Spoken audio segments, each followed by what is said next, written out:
Hello मित्रांनो, मी सगळ्यांचं स्वागत करत आहे आपल्या मुकेश सर चॅनलवर। या चॅनलवर विशेष करून तुमच्यासाठी जाणीवपूर्वक मराठी भाषेतून फिजिक्स शिकवण्यात येत आहे। आता मराठी शिकवण्याचं कारण असे, खूप मुलांचा मागणी होती की सर काही करून आम्हाला मराठी शिकवा सर, आम्हाला थोडंसं मराठीत आपली मायबावली भाषा लागतं आणि थोडंसं वाटतं आपलेपणा, आणि म्हणूनच मी निर्णय घेतला आणि मुकेश सर चॅनलवर मराठीतून हे वन शॉट व्हिडिओ तुमच्यासाठी तयार करतोय। तर मग वाट कोणाची बघताय, खाली दिलेल्या सबस्क्राइब बटनवर सबस्क्राइब करायचं आणि आपल्या मित्रांना, नातेवाईकांना, काकाचा मुलगा, काकाची मुलगी, नाना नानी, चाचा चाची, रस्त्याने येणारे जाणारे सगळ्यांना या चॅनल बद्दल माहिती होण्यासाठी शेअर पण करायचं आणि लाईक पण करायचं। तर चला चॅप्टरला स्टार्ट करू। आज चॅप्टर तुमचा करंट इलेक्ट्रिसिटी आहे। आता हा वन शॉट मध्ये कधी कधी थोडंसं तुम्हाला माहिती आहे, एका पूर्ण शॉट मध्ये हा चॅप्टर शिकवायचा आणि वेळ कमी असतो, त्यामुळे थोडंसं एकदा दोनदा व्हिडिओ बघा, निश्चितच समजेल, ही गॅरंटी मुकेश सरांची। तर चला आता आपण करंट इलेक्ट्रिसिटी हा चॅप्टर जो आहे तो बघू। तर इथे आता आपल्याकडे काही थोडक्यात हा करंट इलेक्ट्रिसिटी मध्ये तुम्हाला माहिती आहे की जर समजा खूप मोठे रेजिस्टन्स असतील आणि त्या रेजिस्टन्स इक्विव्हॅलेंट रेजिस्टन्स काढायचा असेल तर तुम्ही याच्या आधी शिकला असाल कदाचित, सिरीज रेजिस्टन्स तर रेजिस्टन्स ॲड करतात, पॅरलल असेल तर रेसिप्रोकल करतात, म्हणजे रेजिस्टन्स वाढवायचा असेल तर सिरीजमध्ये लावतात, रेजिस्टन्स कमी करायचा असेल तर पॅरलल लावतात। हे थोडक्यात तुम्ही शिकला असेल, पण याच्यापेक्षाही काही कॉम्प्लिकेटेड सर्किट आले आणि या कॉम्प्लिकेटेड सर्किटला सोडवण्यासाठी आपण या चॅप्टरमध्ये बघणार आहोत किर्चॉफ्स लॉ। तर चलूया बघू आता काय काय होणार आहे ना। तर हे इंट्रोडक्शन मी सांगितलेलं आहे, मग थोडक्यात काही टर्म्स आहेत ते माहिती पाहिजे आपल्याला आणि त्यासाठीच मी हे तुम्हाला शिकवतो। पहिल्यांदा जंक्शन नाव ऐकलं असेल ना बाबा, है ना, रेल्वे जंक्शन नाव ऐकलं का? रेल्वेचं जंक्शन आमच्या इकडं आहे भाऊ, पूर्णा जंक्शन ऐकलं का? पूर्णा जंक्शन, भुसावळ जंक्शन ऐकलं असेल ना। तर तसं एक जंक्शन आहे। मग जंक्शन मध्ये काय असतात, दोन किंवा दोन पेक्षा जास्त रेल्वेच्या ट्रॅक येतात, म्हणजे आत येतात आणि तिथूनच बाहेर पण जातात। तसल्याच प्रकारचा इथे पण प्रकार आहे। दोन किंवा दोन पेक्षा जास्त वायर जर कनेक्ट असतील तर त्याला जंक्शन म्हणायचं। मग जसं की आता जंक्शन कोणतं आहे सर? इथे ए जंक्शन आहे। सर तुम्हाला कसं कळालं? सर कसं कळालं म्हणजे हा एक वायर आहे बाबा, हा एक वायर आला बाबा आणि खाली गेला ना, तर मग याला बघ तीन वायर झाले, एक, हा दोन आणि तीन वायर, म्हणून ए पॉइंटला जंक्शन म्हणलं। सर आणखीन दाखवा, याला पण जंक्शन म्हणायचं। बीला बघा, एक इकडला वायर, हा एक वायर आणि हा एक वायर, याला जंक्शन असं म्हणू शकता। जंक्शन कळालं?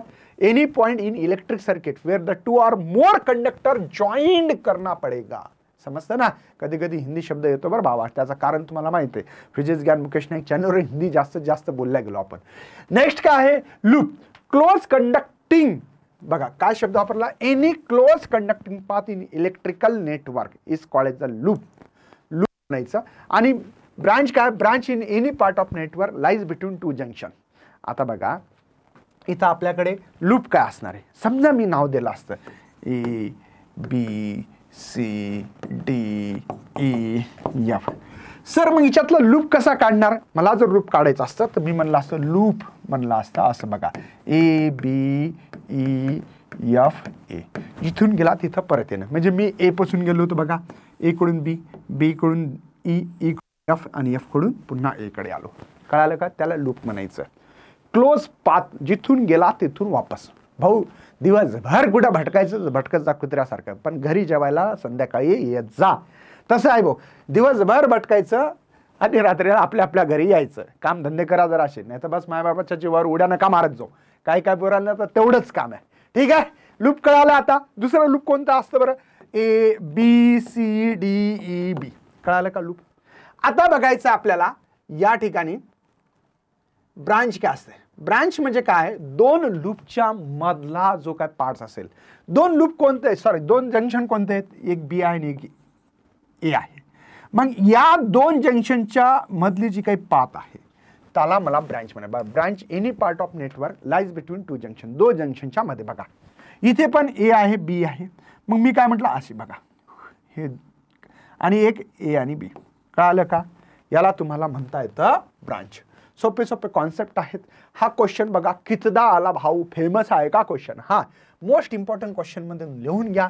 कदाचित तुम्हाला हा क्वेश्चन याही वर्षी येण्याची शक्यता आहे. याच्यावर MCQs येऊ शकते, न्यूमेरिकल ते काही पण येईल नक्की.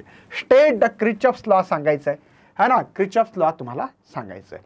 आता क्रिचॉफ्स लॉ मध्ये 2 लॉ आहे. पहिल्या लॉला म्हणायचं KCL. पहिल्या लॉचं नाव काय sir? KCL, Kirchhoff's current law. First law junction law, एकच अर्थ. काही पण आलं तर भयाचं ना भावड्या, समजलं का? चला मग सर्वात आधी या ठिकाणी त्याचे डेफिनेशन बघू. स्टेटमेंट म्हणता येईल, algebraic sum of electric current is equal to 0. लिहिलं कसं बघा, याला म्हणतात अल्जेब्रिकचा सिम्बॉल आहे. I इज द करंट आहे, टोटल करंट त्या सर्किटमध्ये, इक्वल टू 0. सर हे 0 का आहे? मी तुम्हाला एक सरळ उदाहरण सांगतो. तुमच्या घरात इलेक्ट्रिक बोर्ड आहे. त्या इलेक्ट्रिक बोर्डमध्ये बघा मीटरमधून करंट येतो आणि त्या इलेक्ट्रिक बोर्डमधून AC ला एक कनेक्शन, एक फॅनला कनेक्शन्स, या बोर्डला कनेक्शन, एक कॉम्प्युटरला कनेक्शन, एक लॅपटॉपला, एक कशाला कशाला कनेक्शन असतात की नाही? मग जेवढा करंट मीटरमधून या जंक्शनमध्ये आला इलेक्ट्रिक बोर्डमध्ये, तेवढाच बाहेर जाणार आहे. तुम्ही जर समजा मीटरपासून वायर कट केला आणि नंतरची चेक करा बरं, करंट भेटते का? नाही ना, म्हणजे त्याच्यात करंट 0 असतो. जेवढा आत आला तेवढाच बाहेर गेला. भाई जितना पढाई है ना, जितका अभ्यास करू तितकंच आम्ही पेपरमध्ये लिहू. नाहीतर भाऊ माहित ना काय होतं ते, भाई माहित आहे ना तुम्हाला, आडात नाही तर पोऱ्यात कुठून येणार. मराठीमध्ये माहीत असतील तर पागा. कळतं का? Algebraic sum of electric current is equal to 0. म्हणजे काय सर? आता इथे माझ्याकडे एक तुमच्या समोर दिसणारं एक चित्र आहे. सर विचित्र दिसते, पण आहे ना. चला बघा, I1 करंट हे जंक्शन आहे, P नावाचं एक जंक्शन आहे. I1 करंट आला, I2 बाहेर गेला, I3 आत येते, I4 पण आत येते, I5 बाहेर चालला आणि I6 पण बाहेर चालला. आता समजा माझा खिसा आहे भावा, दिसतो का? या खिशात पैसे टाकायचे थोडे थोडे, ठीक आहे. जर पैसे टाकले असे 100 टाकले, नंतर 200 टाकले, नंतर 300 टाकले. समजा मी काय केलं, पहिले 50 पहिले 100ची नोट टाकली 100, आता पुन्हा 100 टाकले, किती झाले? 200. पुन्हा 100 टाकले 300, मग 50 खर्चले, किती राहिले? 250. पुन्हा मी 100 खर्च, किती राहिले? 150. भाऊ म्हणजे 8 टाकल तर ॲड, बाहेर काढसाल तर मायनस. मग इथं तेच म्हणतोय ना मी, माझं काहीच म्हणणं नाही. म्हणजे जे करंट अरायव्हिंग द जंक्शन असेल, खिशात पैसे टाकसाल तसं अरायव्हिंग द जंक्शन येत असेल त्याला ॲड करायचं, आणि जे करंट बाहेर जातो लिव्हिंग द जंक्शन त्याला मायनस करायचं. चला सर, I1 ला प्लस म्हणजे लिहायची गरज असते, असते. I2 मायनस सर बाहेर चालला, बरं. I3 काय करायला? आत यायला, प्लस करा. I4 आत यायला, त्याला प्लस लिहा सर. I5 बाहेर चालला, मायनस करा. I6 समजतं इक्वल टू काय झालं? 0. एक है ना, 0. कसं कळालं का? कळालं. मग इथं काय करणार तुम्ही आता? I1 plus I3 plus I4 equal to, आता याला इकडे न्या, I2 I5 आणि हा I6. समजतं? हे करंट कोण आहे बरं? कोण आहे? करंट अरायव्हिंग द जंक्शन आहे. बघा दिसत असेल तुम्हाला, हा कोण आहे? करंट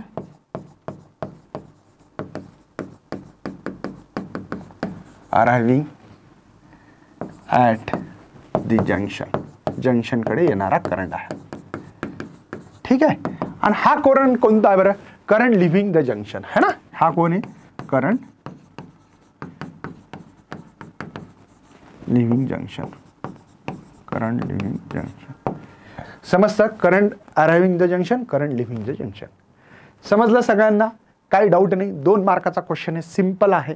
तुम्हाला काय करावं लागेल? पहिल्यांदा स्टेटमेंट हे जे काही असेल तुमचं, ठीक आहे. मग याला आधा मार्क देतील तुम्हाला, याला आधा मार्क देतील, आणि हे डायग्रामला आधा मार्क, आणि हे जे काही कॅल्क्युलेशन्स केलं याला आधा मार्क. 2 मार्काचा प्रश्न आहे, सोपा क्वेश्चन आहे. आता जो आहे हा सगळ्यात महत्वाचा आहे. कोणता? Kirchhoff voltage law. आणि हिच्यावरच तर सगळं काही डिपेंड राहणार आहे. बघा, KVL, Kirchhoff voltage law. Kirchhoff voltage law, mess law, loop law याचे नाव आहेत. आणि नावात काय ठेवलं ना, माहीत पाहिजे फक्त, ठीक आहे. सर हे तर खूपच खतरनाक दिसायला. नाही बाबा, खतरनाक काही नाही. चल मी समजून सांगतो, तू कशाला टेन्शन घेतो बाबा. आपल्याकडे पहिल्यांदा Kirchhoff voltage law, algebraic sum of potential difference. Sir potential difference V आहे, याला आयर का म्हणलं? कारण की ओमचा लॉ आहे. And EMF is equal to 0. म्हणजे वाचताना कसं म्हणायचं याला, algebraic sum of potential difference. पण पोटेन्शियल डिफरन्सचा अर्थ काय आहे, तर I into R, current and resistance. And नंतर काय केलं, सम म्हणजे ॲडिशन्स आहे. इलेक्ट्रोमोटिव्ह फोर्स EMF मधला आपण in close loop is zero. Close loop जर असेल तर त्याचं तुम्हाला झिरो म्हणजे जिथून गेले तिथे वापस जर आले, दिवसभर घरून मस्त खाऊन पिऊन मस्त लगे हा खाणं पिणं मस्त चालतं. सकाळचं खाणं पिणं झालं की बॅट बॉल उचलायची, नाही तर दुसरे फालतूचे कुटाणे करायचे आणि दिवसभर खेळायचं. भूक लागली की बरोबर घरी येता. समजलं ना, झिरो झाली की म्हणजे घरून टाकून घेऊन जायचं मस्त पोटात गिटात. आणि दिवसभर क्रिकेट फारकेट खेळायचं. 12चं वर्ष जरासं लक्ष दे भावा इकडं. नसतं नाही तर या पोरीच्या मागं त्या पोरीच्या मागं इकडं तिकडं फिरत लाता खातील बुक्का खातर त्या पोरीच्या तरी बी तिच्या मागे मागे मागं फिरायचं. इकडे लक्ष दे काय सांगतो ते. आता जिथून गेले तिथं परत वापस यायचं. कळालं का, जसं भूक लागली घरी परत येतो तसं. म्हणून म्हटलं इथं काय algebraic sum of potential difference म्हणजे हा जर लागला रेजिस्टन्स तर रेजिस्टन्सच्या अक्रॉस पोटेन्शियल डिफरन्स असतं I इंटू आर, माहिती आहे ना. आणि EMF लागला तर E असतं. या दोघांचं काय करायचं, सम करायचं algebraic equal to zero. Sir हे जे सर्किट आहे हिच्यावर तुम्ही लॉ यूज करून दाखवणार का आम्हाला. लॉ यूज करून दाखवणार का, तर दाखवणारच आहे ना भाऊ. कसं काय नाही दाखवणार, बरं दाखवावं तर लागेलच.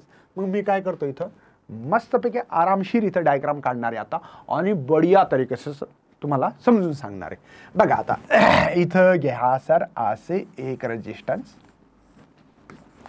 हा दुसरा रेजिस्टन्स. अच्छा, हा इथं एक तुमचा असणारा सेल आहे सर.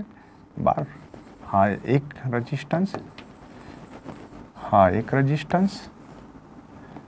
इथे हायर लोअर पोटेन्शियल आहे की नाही. आणि इथे एक हा एक रेजिस्टर. चला बरं, higher lower potential, higher lower potential कळतं सगळ्यांना. चला सर रेजिस्टन्सचे नाव देऊ आता, नामकरण. पहिल्याला R1 देऊ, याला R2, याला R3, याला R4 दिला. कळालं. याला E1 म्हणायचं, याला E2 म्हणायचं, याला R5 म्हणू. काही डाऊट तर नाही ना, समजलं. आता मला सांगा करंट कोणीकडे फ्लो होईल बरं. हायर पोटेन्शियल, याचं करंट I1 कारण की E1 मधून निघाला. याचं पण हायर पोटेन्शियल, याला I2 म्हणू कारण की E2 येतो I2. समजतं. जो करंट हायर पोटेन्शियल पासून गेला तोच करंट इथे परत वापस येणार आणि इकडे कोणता येणार, I2 येणार कारण की हायर पासून गेला लोअर पर्यंत ते चला. इथे दोन करंट आहेत, एक I1 आणि I2 प्लस आहे. मला वाटते की डायग्राम खूप डिटेलमध्ये घेतली. तुम्ही याला I3 म्हणा किंवा I1 प्लस I2 असं म्हटलं तरी चालेल. एकच अर्थ आहे. तुम्हाला वाटेल की सर ना असं कसं लिहिलं, पुस्तकात तर वेगळंच लिहिलं. बाबा लिहून घेतो रे बाबा, घे. तुला कशाला नाराज करू रे बाबा, मी आता नाराज नाही करणार बाबा तुला कारण की एक्झाम आहे सध्या. चला आपल्याला इथं लूप्सला लागू करायचं सर. आणि नाव जे दिलेले आहेत तेच वापरा वाटलं सर. ABCDE नाही दिसत, FG ABCDEFG. ओके बघा इथं ABCDEF आणि G असे नाव आहे. चला पहिला एक लूप घ्या बरं. आता पटकन लूप लॉ यूज करावा लागेल. दिसतं ना करंट आणि बघा करंट आहे, रेजिस्टन्स आहे, EMF पण आहे, म्हणून लूपचा लॉ आहे. लूप पहिला आहे माझ्याकडे ABFGA. जिथून गेला तिथं परत यायचं. लक्षात राहू द्या. A कडून B, B कडून F, G. पुन्हा क्लोज लूप पाहिजे तेव्हाच इस्तेमाल करू शकता. आता तुम्हाला काही तर असे रूल सांगणार आहे ते लक्षात ठेवायचे. रेजिस्टन्स घेतला सर, बघा हा रेजिस्टन्स घेतला, ठीक आहे. रेजिस्टन्समधून करंट असा फ्लो व्हायला, हा याला A टर्मिनल म्हणलं, याला B म्हणलं, काही हरकत नाही सर. थोडंसं दिमाग शांत ठेवा, विचार करा करंट कोणीकडे फ्लो होतो, A कडून B कडे. याचा अर्थ करंट नेहमी हायर पोटेन्शियल ते लोअर पोटेन्शियलपर्यंत करंट फ्लो होतो. काही डाऊट नाही. करंटच्या डायरेक्शनवरून मला कळालं तिथं दिलेला आहे का नाही, पण कळालं का A कडून B कडे का फ्लो झाला ते. मग मला सांगा माझी पाथ जर अशी असेल, म्हणजे मी चाललो असेल, रस्ता आहे माझा, तो पाथ आहे, ए कडून बी कडे. मी कोणीकडे चाललो बरं, हायर पोटेन्शियल पासून लोअर पोटेन्शियल, म्हणून मायनस करंट मल्टिप्लाय रेजिस्टन्स. मला वाटतं हे खूप चांगलं समजलं असेल, मी लॉजिकली समजवलं. आता थोडंसं लक्षात ट्रिक्स काय सर, करंटचा आणि पाथचं डायरेक्शन सेम असेल तर मायनस लिहा, ठीक आहे ना. आता नेक्स्ट दुसरी कंडिशन ही झाली ए. आता बी कंडिशन बघा. आता एक रेजिस्टन्स आहे सेम, करंटचं डायरेक्शन आहे आणि मी असा अपोजिट चाललो. आता मी इथं हायर लोअर लिहायची गरज नाही. आता मी जर इथे चाललो, करंटचं डायरेक्शन ए कडून बी कडे आहे. Current higher to lower current flow होत असतो, higher potential to the lower potential. आता इथे काय म्हटलं मी, उलटी पाथ घेतली. म्हणजे या ठिकाणी मी जर विचार केला असता तर इथं हायर आहे, इथं लोअर आहे, म्हणजे मी लोअर कडून हायर कडे चाललो, म्हणजे गेन करतो. बघा, हायर कडून लोअर जाणे म्हणजे मायनस, आणि लोअर कडून हायर कडे जाणे म्हणजे गेन करणे, काही मिळवणे. म्हणून पॉझिटिव्ह आय इंटू आर. मला वाटतं की खूप चांगलं समजून सांगण्याचा प्रयत्न करतोय मी, तुमचं लक्ष असलं पाहिजे फक्त बस. नेक्स्ट आहे बघा. आता इथे आहे बॅटरी, इथे काय बॅटरी, इथे EMF आहे. मी जर हायर करून लोअरकडे जात असेल तर लोअर घेणे, आणि जर इथे हायर लोअर, जर इथे मी लो कडून हायकडे जात असेल तर हाय EMF घेणे. बस ह्या 4 कंडिशन ज्याला समजल्या त्याची लाईफ झिंगाला आहे भाऊ, समजलं. आता समोर जाऊ आपण, इथं वापरणार आहे. आता लूपमध्ये बघा कसं जात असतात, ए कडून बी कडे, असं ए कडून बी कडे. आता कदाचित तुला ए कडून बी कडे जातो इथे असं. करंटचा डायरेक्शन आहे, दोघांची पाथ बघ, करंट आणि पाथ सेम आहे तर साईन कोणची, निगेटिव्ह. पण इथं काय करावं लागेल, मायनस I1 रेजिस्टन्स R. आता लक्षात आलं, मायनस I1 R1. कसं काय घेतलं मायनस, सर करंट आणि पाथचं डायरेक्शन सेम आहे, रेजिस्टन्स आला तर पोटेन्शियल ड्रॉप होतो I इंटू R. चला सर नेक्स्ट सर बी पासून F पर्यंत, बी पासून F कडे बघा.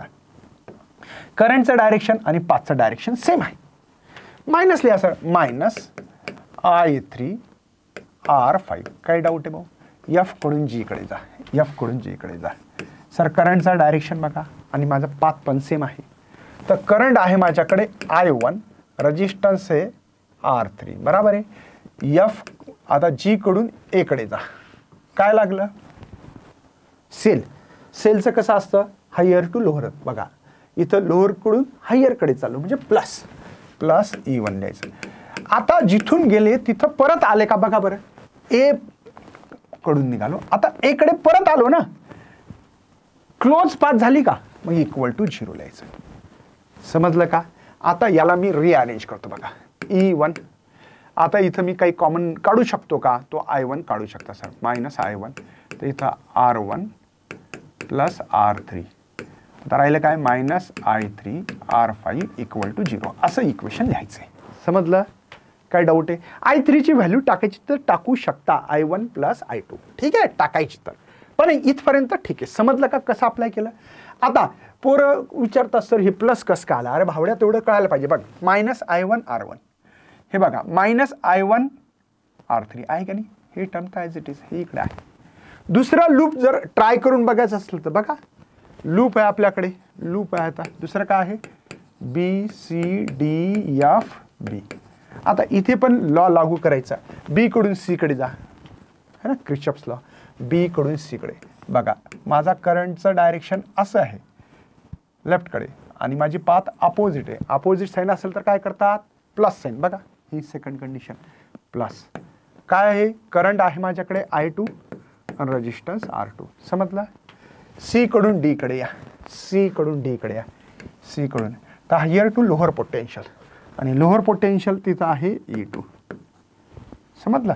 डी कडून F कडे या, डी कडून F कडे या, डी कडून F कडे या. बघा डी कडून F, दोनचं डायरेक्शन अपोजिट आहे म्हणजे प्लस येईल सर, है ना. करंट्स बघा इकडे चालला, पाथ इकडे आहे, मग काय करसाल, करंट आहे I2, रेजिस्टन्स आहे R4.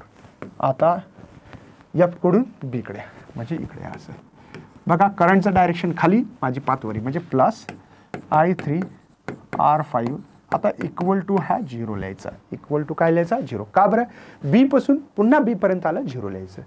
याला रिअरेंज करून लिहायचं तर लिहा, नाही लिहिलं तरी काही प्रॉब्लेम नाही, फक्त कळणं महत्त्वाचं होतं. I2 इथे E2 सॉरी I2 कॉमन काढू शकतो. राहिलं काय आहे बघा R4 आणि हा R बघा हे आणि हे. इथं काय राहिलं I3 R5 = 0. असल्या प्रकारचा किर्चॉफ व्होल्टेज लॉ तुम्हाला अप्लाय करता आला पाहिजे. चला बरं आता समोर जाऊ. आता काही कंडिशन्स आहेत किर्चॉफ्स लॉ लागू करण्यासाठी. ठीक आहे, महत्त्वाचं काय, किर्चॉफ्स लॉ हा कन्झर्वेशन करतो इलेक्ट्रिक चार्ज. पहिला जो लॉ होता ना किर्चॉफ करंट लॉ, तर करंट फ्लो होत नाही. आता करंटचं ॲडिशन व्हायचं. करंट म्हणजे काय, flow of charge. Charge flow होतात ना करंट म्हणजे किर्चॉफचा पहिला लॉ हा चार्ज कन्झर्वेशन्स करतो. आणि दुसऱ्या लॉमध्ये एनर्जी कन्झर्वेशन, व्होल्टेज लॉमध्ये कन्झर्वेशन ऑफ एनर्जी, EMF म्हणजे एनर्जी होते. तर हे माहिती पाहिजे. ठीक आहे, बाकी दुसरं काही नाही. महत्त्वाचे पॉईंट जे आहेत ते मी सांगतच आहे. काही स्टेप आहेत जर किर्चॉफ्स लॉ, आता ह्या स्टेप काही येत नाहीत पण तरी सांगतो मी तुम्हाला. तुम्ही काय करताय सर, पहिल्यांदा डायरेक्शन करंटचे. आता आपण डायरेक्शन करंटचे काढले की नाही, जसे की मी तुम्हाला सांगितलं भाऊ, इथं बॅटरी लावली होती, इथं असल्या प्रकारचं लावलं होतं, इथं पण एक हे होतं, काढलं होतं आपण. तुम्हाला आठवतं का असं बाबा, आठवतं का की आपण आता लावलं होतं असं काहीतरी सर्किट डिझाईन केलेलं आहे. ठीक आहे, हायर लोअर पोटेन्शियल. R1 आहे, R2 आहे, R3 आहे, R4 आहे आणि हा R5 आहे. समजलं ना. इथं काय तुमचं करंट चालला होता असा I1 करंट, इथं काय होता I2 करंट. तर मी काय केलं, current higher potential to the lower potential काढलं की नाही बघा बरं. करंटचं डायरेक्शन केलं की नाही मी आधी. डायरेक्शन करंट कोणीकडे चालला, असा चालला की नाही सर्वात आधी. नंतर रिड्यूस द व्हेरिएबल कमी करायचे असतात. हे रेजिस्टन्स कमी कसे करता येईल, काय सर्किटला कमीत कमी कसं दाखवता येईल ते बघायचं आहे. नंबर्स ऑफ इंडिपेंडंट लूप्स तर माहीतच आहे आपल्याला, है ना. हा एक लूप होता असा. तर हे लूप्स होते आपण काढलेले आहेत. अप्लाय द व्होल्टेज लॉ, हां केलं ना. I1 R1 voltage law apply केलं की नाही. इथं I2 R2 केलं की नाही आपण, ह्या सगळ्या गोष्टी केलेल्या आहेत. आणि सॉल्व द इक्वेशन केलं मी, इक्वेशन बी सॉल्व केलेलं आहे. ठीक आहे, आणि त्यांनी सांगितलं जर आन्सर निगेटिव्हमध्ये जर येत असेल तर conventional current flowing the direction opposite to the choose. म्हणजे जर समजा तुमचं जर निगेटिव्ह सायन्स येत असेल तर समजून जायचं की तुम्ही जी काही पाथ आहे ती पाथ उलटी घेतली, चालतं, काही प्रॉब्लेम नाही. आता आपल्याकडे या ठिकाणी सर्वात आधी आपल्याकडे जे दिलेले क्वेश्चन्स आहे, विस्टोन ब्रिज महत्त्वाचा आहे. हा विस्टोन ब्रिज काम करतो अननोन रेजिस्टन्सला डिटरमाइन करण्याचं. कशाचं मित्रांनो, अननोन जो रेजिस्टन्स असतो त्याला काढण्यासाठी याचा उपयोग केला जातो. चला मग सर आता आम्हाला जरा असं शिकवा की काय करायचं. ठीक आहे ना. आता तुम्हाला माहिती आहे की रेजिस्टन्स व्हॅल्यू चेंज करतो. सेव्हरल फॅक्टर असतात. टेम्परेचर कारण आहे, स्ट्रेन आहे, ह्युमिडिटी आहे, डिस्प्लेसमेंट, लिक्विड आहे, याच्यातून तुमचे जे काही रेजिस्टन्स आहेत ते बदलत राहतात. आपल्याला विस्टोन ब्रिज बघायचं आहे. विस्टोन ब्रिजमध्ये आपल्याकडे काय करायचं आहे तर अननोन रेजिस्टन्स डिटरमाइन करायचं. मग याच्यात असतं पहिल्यांदा कन्स्ट्रक्शन, नंतर असतं वर्किंग डायग्राम. बघा कन्स्ट्रक्शन, वर्किंग, डायग्राम. सर आम्हाला नाही लिहिता आहेत, काऊन टेन्शन घ्यायला, मी आहे ना तुमच्यासोबत, मी करून दाखवेल तुम्हाला, सगळं काही करून दाखवेल. तर आणि नंतर तुमचं जे काही मी इथे जाणीवपूर्वकच हे बघा हे दिलेलं आहे PQ दिसतं तुम्हाला, PQRS हे जे काही दिलेलं आहे सगळं सर्किट मी तुम्हाला डिझाईन करून दाखवणार आहे. तुम्हाला काही काळजी करायची गरज नाही आहे. मी माझ्या हातानं मस्तपैकी रपचिक डायग्राम काढून दाखवतो. बघा पहिल्यांदा तर तुम्हाला 4 रेजिस्टन्स घ्यायचे, मस्त रपचिक लगे यायचे. अरे भाऊ पाहिल्या माणसाचं मन असं खुश झालं पाहिजे. ठीक आहे ना. हे बघा हे रपचिक असल्या प्रकारची डायग्राम आहे. दिसली का बाबा.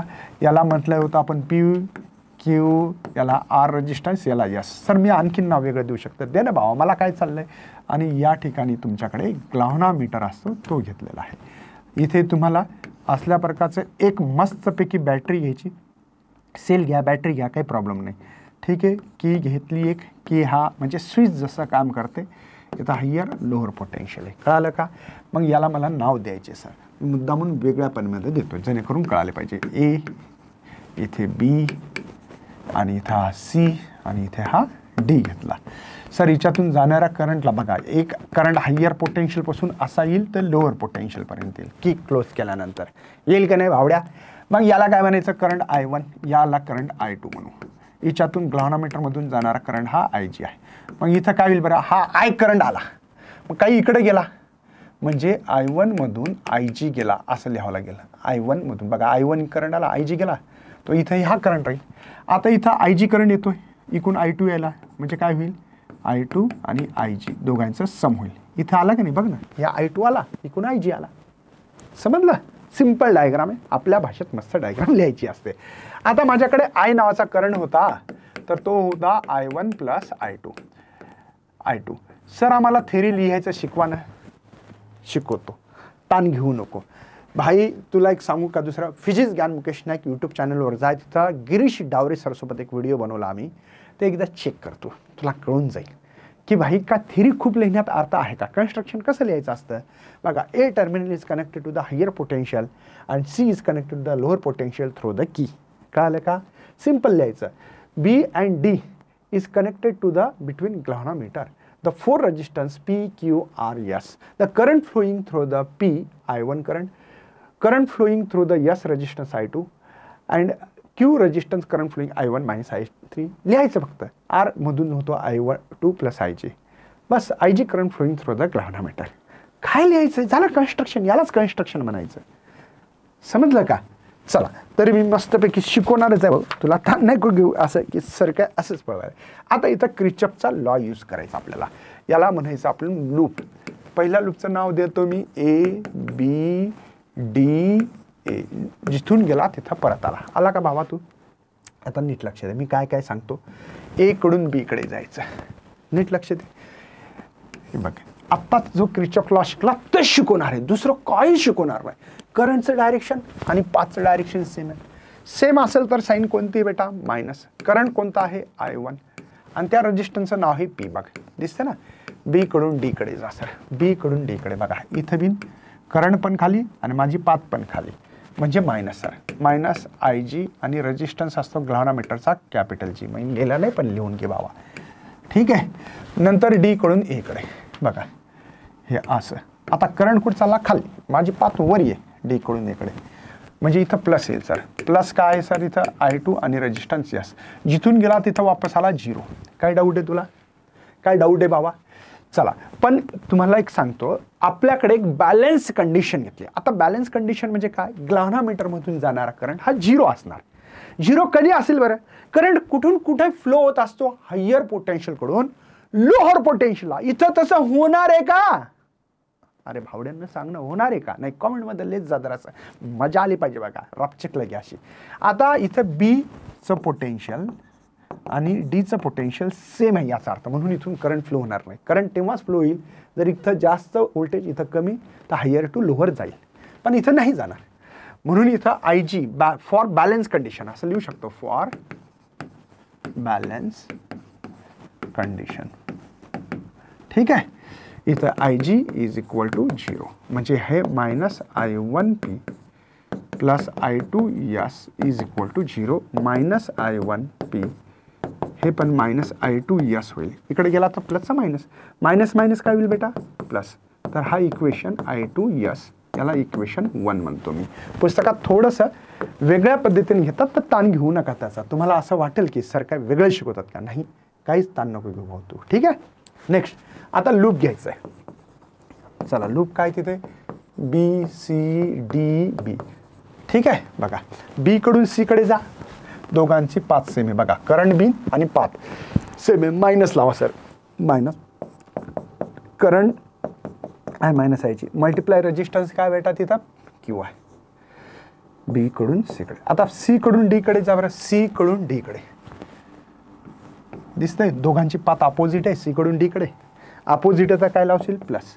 करंट किती आहे बेटा तिथं, I2 plus I G into resistance आहे बेटा तिथं कॅपिटल आर. डी कडून बी कडे जा, म्हणजे हे अपोजिट पाथ आहे बघा या दोघांचे ग्लाव्हनोमीटरचे. तर प्लस आय जी हा capital G resistance equal to 0. जिथून गेला तिथं वापस आला. बघा बी पासून गेला, बी पर्यंत वापस आला, 0 लागेल, इक्वल टू 0. सर त्याला आपल्याला एक काम करायचं, आय जी 0 आहे म्हणून इथं मायनस I1Q, हे कळतं बेटा, मायनस I1. आय जी कुठे गेला, 0 आहे, काही अर्थ नाही. इथे बिन plus plus I2 into R sir, IG 0 असले कारण, आणि इथे पण 0 आहे इक्वल टू 0. जिथं जिथं IG दिसेल त्याला 0 करायचं. IG 0 केला minus I1Q plus I2R, IG तर 0 आहे, हा IG पण 0 राहिला. सर याला पुन्हा असं करा, I1Q हा इकडे गेल्यावर मायनस होईल, मायनस मायनस काय असते बेटा, हा मायनस प्लस होत असतो I1Q, आणि इथे I2R. याला 2 नंबर द्या, म्हणा 1/सेकंड, 1/सेकंड. चला सेकंड करा बरं. आता बस झाला बाबा. 1 इक्वेशन काय माझ्याकडे, I1P है ना, याची लेफ्ट साईड I1Q, याची इकडली साईड या लेफ्ट राईट पता आहे ना I2S, आणि इथं I2R. कळतं तुम्हाला, सोपं आहे ना. चला मग सर इथं I1 कॅन्सल, I2 कॅन्सल, काय राहिलं P/Q S/R. याच्यातला कोणताही अननोन रेजिस्टन्स तुम्ही डिटरमाइन करू शकता, एक लक्षात घ्या, कोणताही. ओके, कोणताही. ठीक आहे, म्हणजे काय, याचा अर्थ P/Q असं डिव्हिजन करू शकता. लक्षात राहू दे, याचं काम पडेल P/Q आणि इथे S/R. बघा P/Q S/R, P/Q S/R. ठीक आहे, ओके. चला, काही मुलांना जर डाऊटच असेल की सर खरंच असं असतं का, तुम्ही जसं सांगताय तसं खरंच आहे का, हे मला जर असं डाऊट आहे सर, तर तुझं डाऊट इथं करतो क्लिअर व्हावा मस्तपैकी.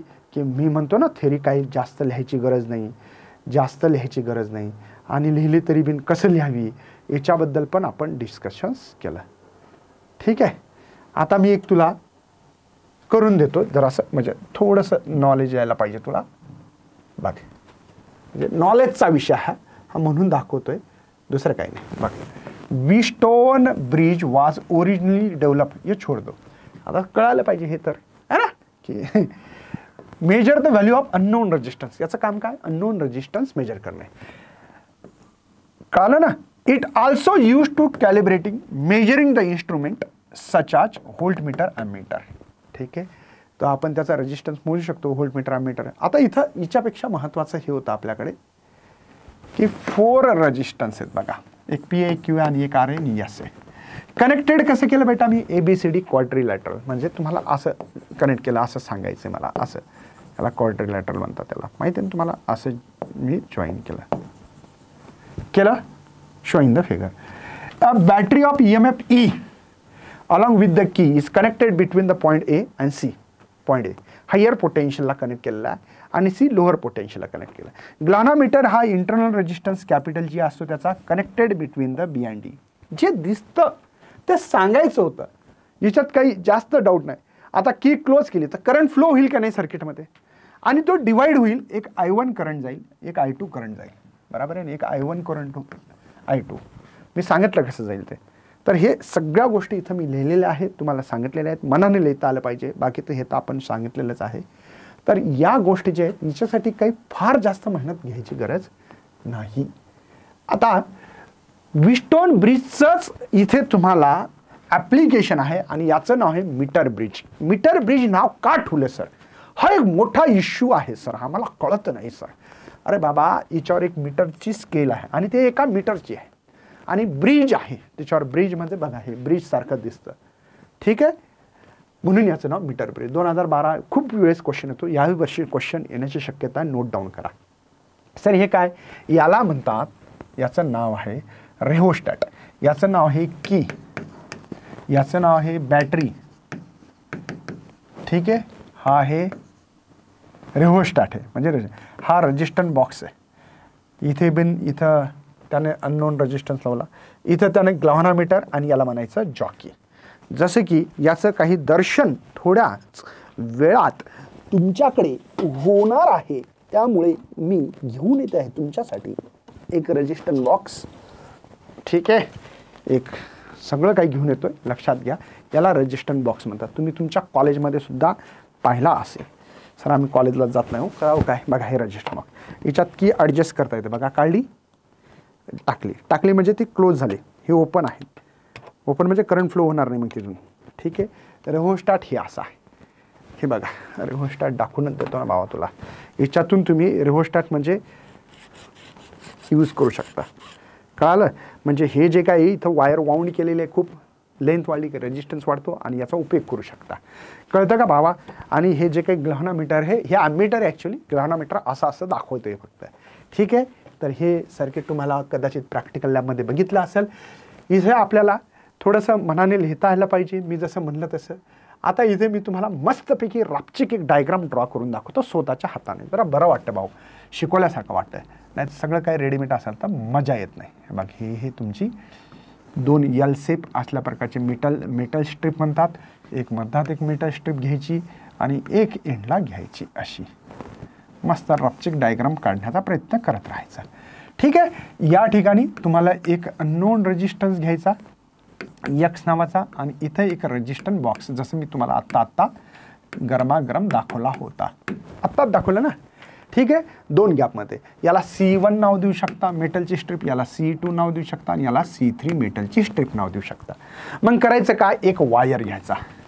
हा वायर एक लक्षात घ्या, काय 3 गोष्टी याच्यात महत्त्वाच्या. एक युनिफॉर्म, म्हणजे कुठं मोठा पतला नसला पाहिजे, जाड नसला पाहिजे, कुठं पतला नसला पाहिजे, एकदम युनिफॉर्म असला पाहिजे. Number 1 uniform cross section wire. पहिली तो गोष्ट होमोजिनियस. होमोजिनियस म्हणजे काय सर, की एकच मटेरियल. नाही तर आजकाल मिक्स खूप यायला, कॉपर ॲल्युमिनियम एकत्र टाकून काही बनवतात. भाऊ तसं नसलं पाहिजे. एकच वायर, म्हणजे कॉपर असेल तर कॉपरची, ॲल्युमिनियमची असेल तर ॲल्युमिनियमची. होमोजिनियस. युनिफॉर्म म्हणजे एकसारखी, रेडियस त्याचा कमी जास्त नको. आणि कंडक्टिंग वायर म्हणजे त्या वायरमधून करंट फ्लो पण झाला पाहिजे. आता मी याला एक सेंटेन्समध्ये जोडणार आहे. Homogeneous uniform conducting wire. कसा वायर असला पाहिजे, होमोजिनियस युनिफॉर्म कंडक्टिंग वायर. याचं नाव दिलं मी AB. त्याच्या सिरीजमध्ये एक बॅटरी लावायची, नंतर एक की लावायची आहे आणि नंतर इथे एक रेहोस्टॅट लावायचा. समजलं का? म्हणजे मी तुम्हाला डायग्राम ड्रॉ करता करता सेंटेन्स पण तयार करून देत आहे. नंतर C3चं एक वायर काढायचा, ग्लॅव्हनोमीटरला लावायचा आणि दुसरं जे काही आहे ते जॉकीला जोडायचा. कशाला जोडणार? जॉकी. आता लक्षात घ्या, इथं आता ही लाईन स्केल तर काढणं शक्य नाही आहे. एक 1 मीटरची 100 सेंटीमीटरची एक स्केल काढायची. हिच्या खालची जी लेंथ असते त्याला LX असं म्हणत असतो आपण आणि हिच्या खालच्या लेंथला LR म्हणू शकतो. समजतं काय काय आहे ते? मी जे काही कन्स्ट्रक्शन हे ओरिली सांगण्याचा प्रयत्न केलेला आहे, तर पुस्तकात वाचून पण दाखवेल, टेन्शन घेऊ नका. है ना. There are the 3 metal strip C1, C2, C3. C1 and C2 is L shape and gap between the C3 is plain. First left gap is connected to the unknown resistance and right gap is connected to the resistance box. Correct hai? The A and B terminal is connected to the 1 meter homogeneous uniform conducting wire. Okay, and then series is connected to the battery, key and rheostat. कळतं का? किती सोपं आहे, मनाने लिहायचं. Okay, तर असं काही कुठे लिहिलं नाही की असंच लिहिलं पाहिजे म्हणून. ठीक आहे, तुम्हाला लिहायचं असेल. आता बघा, की इज क्लोज. आता मी बघा आत्तापर्यंत कन्स्ट्रक्ट सांगितलं काय काय. आता वर्किंग.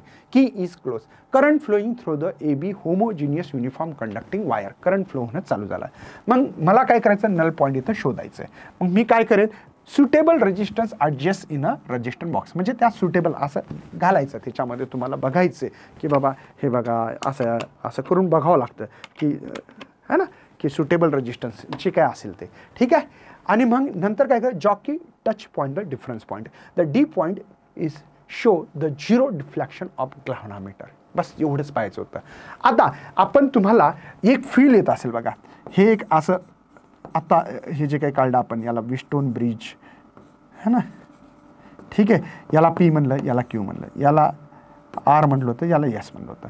आता PQ कोण आहेत, हे 2 आहेत बघा, दिसते P आणि Q. याला जर सरळ केलं असतं तर P इथं आला असं Q.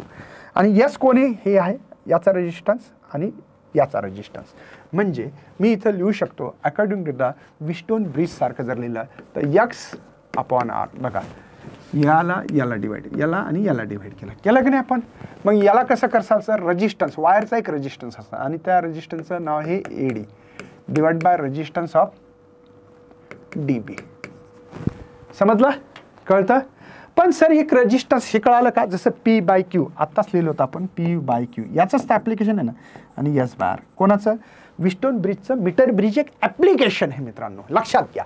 मग रेजिस्टन्स तुम्हाला माहिती आहे का कसा काढतात ते, माहिती नसेल तर चला मी सांगतो. रो एल अपॉन ए हा एक रेजिस्टन्सचा फॉर्म्युला माहिती नसेल तर. रेजिस्टन्स लेंथ वाढली तर वाढतो, क्रॉस सेक्शन वायर मोठी घेतली तर कमी होतो. मग आता इथे एक लक्ष घ्या,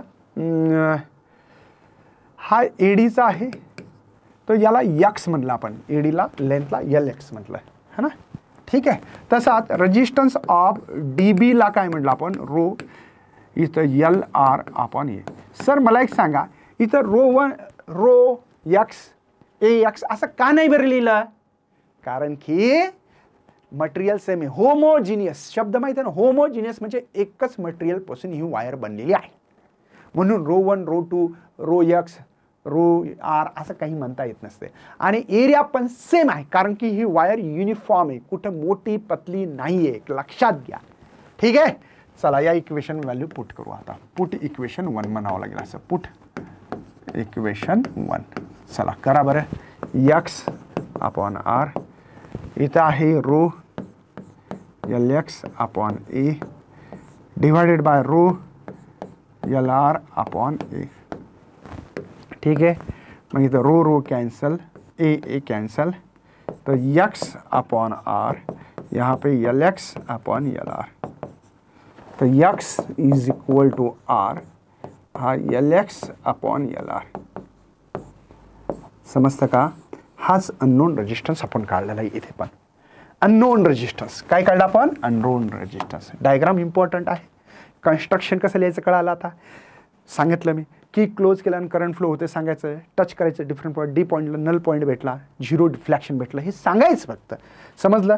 कदाचित असं पण लिहू शकतात काही लोक, एल एक्स आणि एल आर हे दोन्ही मिळून 1 मीटर म्हणजे 100 सेंटीमीटरची स्केल पुस्तकात बघा, ए बी. ठीक आहे. मग मला जर एल आरची जर व्हॅल्यू, जर हे एल आर आहे सॉरी, हा एल आरची जर व्हॅल्यू ठेवायची असेल तर 100 सेंटीमीटर करायची गरज नाही, एल एक्स ठेवू शकता. माहिती आहे सगळ्यांना. म्हणजे हाच फॉर्म्युला मला सांगायचा, असा पण ठेवला तर काही प्रॉब्लेम नाही. L x 100 minus L x असा आपण ठेवू शकतो. काही डाऊट नसावा कोणाला अशी इच्छा व्यक्त करतो आणि समोरच्या क्वेश्चनवर चालल्या जातो. कळालं? काही डाऊट आहे? काय काय लिहायचं थिअरी कळालं तुम्हाला? माहिती आहे का, हा 3 मार्काला क्वेश्चन आला तर 1 मार्काची डायग्रामच याच्यात, आणि याला 1 मार्क देता येईल. किती लिहिणार आहे? जास्त लिहायचं नाही. कन्स्ट्रक्शन 2-3 लाईन, वर्किंग 2 लाईन, खूप झालं. कळालं? चला नेक्स्ट. चला आपल्याकडे आता सोर्स ऑफ एरर. म्हणजे हा प्रॅक्टिकल करत असताना का खरंच जसं प्रॅक्टिकल केलं तसं लगेच रिझल्ट आले असं होणार आहे का? असं होणार नाही आहे. एक लक्षात घ्या. मग काय होणार आहे सर? इथे तुम्हाला काहीतरी प्रॉब्लेम्स क्रिएट होणार आहे. मग ते प्रॉब्लेम कसे सॉल्व करायचे ते बघू आपण. पहिल्यांदा कसे एरर येणार आणि त्याला कसे कमी करणार. बघा, एक तर cross section of wire may not be uniform. भले तुम्हाला हा युनिफॉर्म दिसत असेल पण मायक्रोस्कोपिकला कुठे ना कुठे हेल अँड टेल हा वायर दिसेल, म्हणजे मोठा पतला दिसणार आहे. कळालं का? तर युनिफॉर्म वायर नसावा, हिच्यामुळे एक एरर येऊ शकतो. Next, end of wire shoulder. म्हणजे हे जे काही प्रॅक्टिकल आहे ना, या प्रॅक्टिकलला शोल्डरिंग केल्या जातं. असं शोल्डर असते आणि तिथं चिटकवल्या जातं याला आणि याला. हे वायर चिटकवल्यानंतर तिथे है ना काय होणार बरं, तिथे एक रेजिस्टन्स डेव्हलप होणार आणि तोच रेजिस्टन्स आपल्याला आपल्या रिझल्टमध्ये इन्व्हॉल्व होणार आणि आपल्याला पाहिजे तशी रीडिंग येणार नाही. मेजरमेंट ऑफ एल एक्स आणि L R may not be uniform. म्हणजे त्याचं म्हणणं आहे की बाबा इथं पाहत असताना आपले पोरं लय खतरनाक आहे, जराशी इकडं तिकडं कोणी का दिसलं की तिकडं पाहत बसतात. आहे ना भाऊ, प्रॅक्टिकल लॅबमध्ये तरी लक्ष देत जा प्रॅक्टिकलवर. अरे नुसतं इकडं तिकडं पायासाठी येत असतं का? हा, लक्ष द्या इकडे काय सांगितलं ते. तर इथं एक लक्षात घ्या, ही जी काय एडी आहे ही लेंथ बरोबर आहे समजा 33.5 सेंटीमीटर. आपण 33 मोजतो, 33.5 मोजतच नाही भाऊ. एवढं लक्ष द्यायला कोणाला वेळ आहे? बाकीकडे लक्ष द्यावं लागतं म्हणा सर. तर लक्षात घ्या, तर ही जी काही लेंथ आहे ही ॲक्युरेट मोजली पाहिजे. का या एररलाच म्हणजे एल एक्स आणि एल आर ही जी काही लेंथ आहे ॲक्युरेट मोजायची. लक्षात घ्या, नाही तर एरर होऊ शकते. बरं, याला मिनिमाइज करता येऊ शकते का? हो. कसं सर? आर ॲडजस्ट करायचा नल पॉईंट ऑप्टेन आणि त्याचा लक्षात घ्या तुमचे जे काही एल एक्स लेंथ होती याची 34 सेंटीमीटर आणि जी काही एल आर आहे हा 66 सेंटीमीटर घेतला तर निश्चितच तुमचा प्रॅक्टिकल करेक्ट येऊ शकेल. ठीक आहे. जर असं होत असेल तर रिपीट करा. एक्सच्या जागी आर घ्या, आरच्या जागी एक्स घ्या आणि पुन्हा प्रॅक्टिकल करून बघा.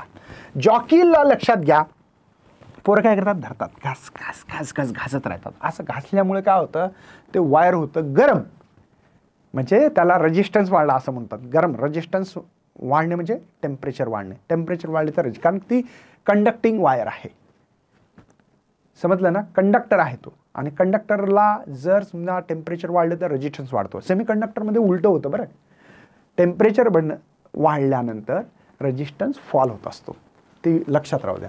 ठीक आहे, याला अशा प्रकारचे मिनिमाइज करता येऊ शकते. सर ॲप्लिकेशन काय, व्हीटस्टोन ब्रिज हा यूज करू शकतो आपण very low resistance precisely measure करण्यासाठी. It can also measure the quantity such as galvanometer, resistance, capacitance यांच्या सगळ्यांचा रेजिस्टन्स मोजता येऊ शकते, एवढं लक्षात राहू द्या. ओके, आता इथं केल्व्हिन मेथड पण सेम आहे. तुम्हाला मी थोडक्यात सांगतो, केल्व्हिन मेथड आपल्याला शिकायचं नव्हतं पण सांगतो. सेम बघा, एक्स बाय आर आणि याला म्हणायचं ये आहे ना, असंच करता येईल ना. म्हणजे एक्सच्या जागी जी आलं बघा, आपल्याकडे फार एक्स अपॉन आर घेतलं होतं, इथं काय घेतलं होतं, एल एक्स आणि एल आर घेतलं होतं. म्हणजे X is equal to R घेतलं होतं हा, तर इथं L X upon L R घेतलं होतं. हे मीटर ब्रिज सांगतो हां, हे मीटर ब्रिज आहे. मला काय शिकायचं आता, एक्सच्या जागी बघा जी घेतलं, जी ग्रहणोमीटर, रजिस्टर बॉक्स तर आहे सर, मग इथं काय लेंथ येईल, एल जी येईल आणि इथं एल आर येईल.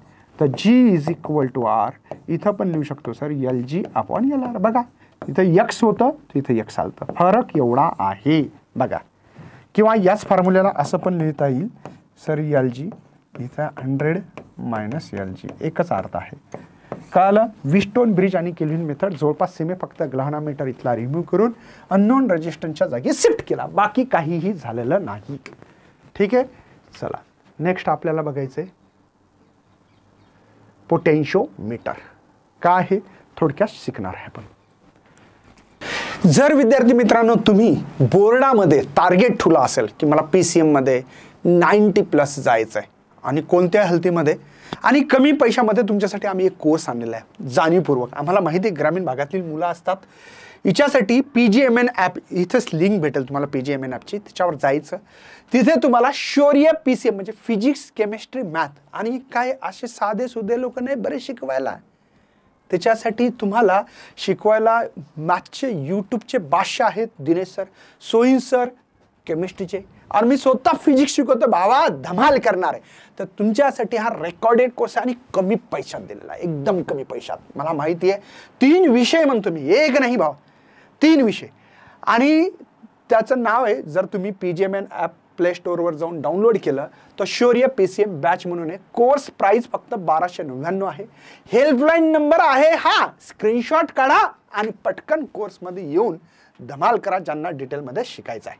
आता आपल्याला पोटेन्शियोमीटर शिकणार आहात, तर चला करूया स्टार्ट. पोटेन्शियोमीटर काय आहे, तर पोटेन्शियोमीटर एक डिव्हाइस आहे जिच्यामध्ये आपल्याला EMF मोजता येतं, 2 सेलला कंपेअर करता येतं आणि इंटरनल रेजिस्टन्स पण मोजता येतं. पोटेन्शियोमीटर, मीटर म्हणजे मेजर करण्याचं डिव्हाइस आहे. पोटेन्शियो म्हणजे पोटेन्शियल डिफरन्स, EMF पण मोजू शकतो. तर चला बघू आता डिटेलमध्ये. तर सर्वात आधी डेफिनेशन, व्होल्टमीटर एक असं डिव्हाइस आहे which is use to measure the potential difference. एक व्होल्टमीटर नावाचं एक डिव्हाइस आहे आणि त्याचं काम आहे पोटेन्शियल डिफरन्स मेजर करायचं between the 2 point in circuit. Ideal voltmeter आहे, does not change the potential difference. Ideal जर व्होल्टमीटर जर असेल तर तो पोटेन्शियल डिफरन्स मेजर करता आणि चेंज करणार नाही. आणि जर तुम्हाला आयडियल व्होल्टमीटर पाहिजे असेल, व्होल्टमीटर म्हणजे या अमीटर सारखंच एक व्होल्टमीटर असतं, तर त्याच्यासाठी तुम्हाला इन्फिनिटी रेजिस्टन्स ठेवावं लागेल, जेणेकरून की त्या ठिकाणी तुमचं आयडियल व्होल्टमीटर बनेल. पण असल्या प्रकारचा काही प्रकार घडत नाही, आयडियल व्होल्टमीटर काही नसतं. ठीक आहे ना, म्हणलंय फक्त असं लक्षात द्या, त्याच्यातून कोणताही करंट ड्रॉ होणार नाही. ठीक आहे, voltmeter can not design infinite रेजिस्टन्सवाला व्होल्टमीटर डिझाईन केला जात नाही. पोटेन्शियोमीटर मात्र एक असं डिव्हाइस आहे which does not draw any current in circuit, act in the ideal voltmeter म्हणून त्याला उपयोग करू शकता पोटेन्शियोमीटर. ठीक आहे, आणि याचा यूज आहे to accurate measure the potential difference. Potentiometer हे एकदम ॲक्युरेट असल्या प्रकारचं पोटेन्शियल मोजू शकतं. आता याचा प्रिन्सिपल बघू आणि धीमे धीमे आपल्याला समोर जायचं. आता थोडासा इथं बदल आहे, इथे A हा B पॉईंट आहे मित्रांनो आणि हा C आहे. ठीक आहे, लक्षात येतं. हे हायर पोटेन्शियल आहे, लोअर पोटेन्शियल. ॲक्च्युली हा एक सेल आहे, ॲक्च्युली हा एक तुमचा सेल आहे, असा हायर लोअर पोटेन्शियल आहे. ठीक आहे, हे लक्षात राहू द्या. हा इंटरनल रेजिस्टन्स आहे सेलचा. आता या ठिकाणी तुम्हाला माहिती आहे की EMF काढण्यासाठी E is equal to I, इथं R प्लस स्मॉल r असतं. सर याचा अर्थ सांगा. EMF म्हणजे बॅटरी. आता काय असतं माहिती आहे का, बॅटरीमधून ड्रॉ होणारा करंट सुद्धा याच्यात घेतला जातो EMF मध्ये. ॲक्च्युली तुम्ही पोटेन्शियलचा फॉर्म्युला I इंटू R असा घेतला असेल, राईट आहे. हाच फॉर्म्युला दिसतो का. सर स्मॉल r का बरं घेतला, इंटरनल रेजिस्टन्स सुद्धा घेतला, म्हणजे higher potential to the lower potential, याला EMF म्हणतात. आणि V जे आहे हे फक्त 2 पॉईंटच्या मध्ये किती ड्रॉप झाला व्होल्टेज. आता लेंथ वाढली की रेजिस्टन्स वाढतो, रेजिस्टन्स वाढले तर ड्रॉप ऑफ व्होल्टेज वाढतो, है ना. म्हणजे 2 पॉईंटच्या मधला पोटेन्शियल डिफरन्स काढलं जातं. आता मला करंट काढायचं sir. Current is equal to काय बरं, E divided by capital R small r. Sir आत्ताच म्हणले पोटेन्शियल डिफरन्स काढा, I इंटू R, राईट आहे. हा ABच्या अक्रॉसमध्ये पोटेन्शियल ड्रॉप काढायचं मला. जसा जसा करंट जाईल तसा तसा करंट कमी कमी होत राहतो रेजिस्टन्स वाढल्यामुळे. पण आयची मला माहिती आहे पोटेन्शियल ऑफ AB, आयची व्हॅल्यू बेटा माझ्याकडे E divide by capital R small r, है ना. आणि हा कॅपिटल R इथे, ही आयची व्हॅल्यू इथे पुट केली तर VAB इथे लिहू शकतो E into R divide by capital R small r. आपण एक काम करू, पोटेन्शियल पर युनिट लेंथ दोघांना लेंथ करू. ठीक आहे, टोटल लेंथ इस वायरच्या टोटल लेंथ कॅपिटल L घेतलेली आहे. ठीक आहे EBची. तर VAB याची लेंथला L म्हणायचं. हा जो वायर आहे ना मित्रांनो 2 किंवा 10 मीटरपर्यंत घेऊ शकतात. सर का बरं, जितकी लेंथ वाढली तितका ड्रॉप ऑफ व्होल्टेज वाढला. आता इथे बघा ER डिवाइड बाय L, हे समजतं सगळ्यांना. ओके, ह्या कॉन्स्टंट आहे का रे बाबा. सर कशामुळं मला सांगा. लेंथ जर समजा तुम्ही 1 मीटर असते, ही अशी ॲक्च्युली 1 2 3 4 मीटर घेतलं, 4 मीटर राहणार, तर 4 मीटरच्या अक्रॉसमध्ये होणारा ड्रॉप ऑफ व्होल्टेज सुद्धा कॉन्स्टंट असणार. म्हणजे हा कॉन्स्टंट टर्म आहे, लक्षात येतं. हे कॉन्स्टंट टर्म आहे. ओके, म्हणजे हे डायरेक्टली प्रोपोर्शनल सुद्धा येऊ शकते. कसं, हिच्याबद्दल थोडक्यात आता बोलायचं आहे आणि बोलावं लागणार आहे सर. चला मग आता मी काय केलं, हे पूर्ण वायराबद्दल शिकलो. आता मी 2 पॉईंट घेतले, A आणि इथं C घेतला. सर हे फिक्स आहे का, नाही. C तुम्ही इथं घ्या, C तुम्ही इथं घ्या, इथं घ्या, इथं घ्या, इथं घ्या, इथं घ्या, इथं घ्या, इथं घ्या, इथं घ्या, इथं घ्या, कुठेही घेऊ शकता. याला काही लिमिट आहे का, नाही. म्हणून VAC याला कॉन्स्टंटला आपण केले येणार आहे. ठीक आहे, डिवायडेड बाय लेंथ त्याची स्मॉल L आहे, हा कॅपिटल L AB वायरची लेंथ आहे आणि स्मॉल L AC आहे, इज इक्वल टू K.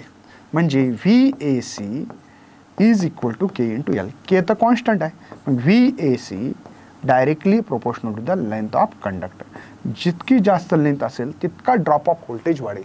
म्हणजे फॉर एक्झाम्पल तुम्ही समजा 10 व्होल्ट ड्रॉप व्होल्टेज ठरवलेला आहे, तर इथून इतक्या समजा फॉर एक्झाम्पल म्हणतो मी 2 व्होल्ट होते, इथे सर 3 व्होल्ट होते, सर इथं सर 4, इथं 5, असं होत राहील. व्होल्टेज ड्रॉप ऑफ व्होल्टेज वाढेल, जेवढी लेंथ वाढली तेवढी.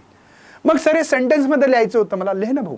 तेच तर बघ ना, आता लिहायला भेटेल ना. Potential drop, potential difference between 2 point, 2 point घेतले मी AB किंवा AC पण घेऊ शकता of the wire, directly proportional to the काय आहे लेंथ बघ of wire between the provide the wire uniform cross section. लेकिन वायर हा जो काय आहे ना युनिफॉर्म पाहिजे, कुठं जाड पतला नको. कळालं का. The current throw the wire same and temperature wire remain constant. पण टेम्परेचर पण रिमेन कॉन्स्टंट व्हायचं. टेम्परेचर वाढलं तर रेजिस्टन्स वाढते, याच्यामुळे नाही, लेंथमुळे रेजिस्टन्स वाढला पाहिजे, ड्रॉप ऑफ व्होल्टेज वाढलं पाहिजे, हे लक्षात ठेवायचं. आता याचे ॲप्लिकेशन्स आहेत आपल्याकडे, हेच मी तुम्हाला जे लिहून दिलेलं आहे आता तेच आहे. मला यूज ऑफ पोटेन्शियोमीटर बघायचं. पहिला आहे सम अँड डिफरन्स मेथड पण घेणार आहे. पहिल्यांदा 2 सेलला बघा, या पोटेन्शियोमीटरचं काम काय, 2 सेलला कंपेअर करणे, इंटरनल रेजिस्टन्स मेजर करणे आणि EMF मोजणे. मग आता आपल्याला 2 मेथड आहेत हिच्यातल्या 2 मेथड आपल्याला मला शिकवायच्या आहेत. पण मला वाटतंय माझ्या हाताने डायग्राम काढली, मला लय करमते भावा, लयच करमते. काय सांगा तुला. बघा आता इथे मी काढला higher potential lower, higher potential lower potential. इथं लावलं सर मी एक की लावली अशी आणि इथं लावला आपला रेहोस्टॅट मस्तपैकी रापचिक हे बघ हायर लोअर पोटेन्शियल. आता इथे मी काय करणार आहे, ठीक आहे, हे लावलेलं आहे, समजतं, कळतं सगळ्यांना. वायर घेतला. आता या वायरचं नाव आहे ए आहे आणि इथे बी आहे. मग सर मला 2 सेल घ्यायचे, कारण कम्पेअर करायचे म्हणजे 2 लागतील, दोघांना कम्पेअर करावं लागेल ना. म्हणजे इथे मी लावणार असं सर, हा आहे सेल E1 नावाचा, हा महत्त्वाचा म्हणजे मेन सोर्स आहे. लक्षात घ्या, हे दोन्ही सेलपेक्षा हा मोठा असणं गरजेचं आहे. का बरं भाऊ, जास्त असेल तरच कंपॅरिझन करता येईल. कसं मी सांगेल ना तुला, तू कशाला ताण घेतो. ठीक आहे, हे दुसरा एक सेल घेतला, हे हायर लोअर, याला E2 म्हणू आपण. इथं आपण काय करू सर, एक की घेऊ, इथं याला K1 म्हणायचं आणि याला K2 म्हणायचं. ठीक आहे, इथून मी लावणार ग्लॅव्हनोमीटरला असं. ठीक आहे, तर अशी ही जॉकी आहे, ही जॉकी आहे. चला सर, कसं कसं सांगणार सांगा बरं. आता याचे कन्स्ट्रक्शन कसं करणार बघा. The AB is the homogeneous uniform conducting wire. AB कसा आहे, होमोजिनियस, एकाच मटेरियलपासून, युनिफॉर्म म्हणजे जाडपत्ती नाही, एकदम सारखी पाहिजे, आणि कंडक्टिंग, करंट फ्लो होणारा. A terminal is connected to the higher potential of battery, source of battery म्हणा, कारण की तर सेल आहेत ना, म्हणून source of battery. Okay, and B is connected to the negative terminal of battery through the key and rheostat. कळालं? Another terminal is connected to the 2 cell E1 and E2 higher potential. Then 2-way key is connected, K1 K2. The galvanometer is connected and other terminal is connected to the jockey. कळालं का? Simple आहे की नाही. आता K is close, ये K है, हा K1 K2 है. K is close, the current flowing through the AB homogeneous uniform conducting wire. व्हायला की नाही. आता काय म्हणसाल बरं, बस आता तुम्हाला करायचं काय की पहिल्यांदा सर्वात आधी या ठिकाणी लक्ष द्या, मी काय म्हणतो ते, हा वायर कनेक्ट केला म्हणजे की कनेक्ट केली, की जॉईन झाली.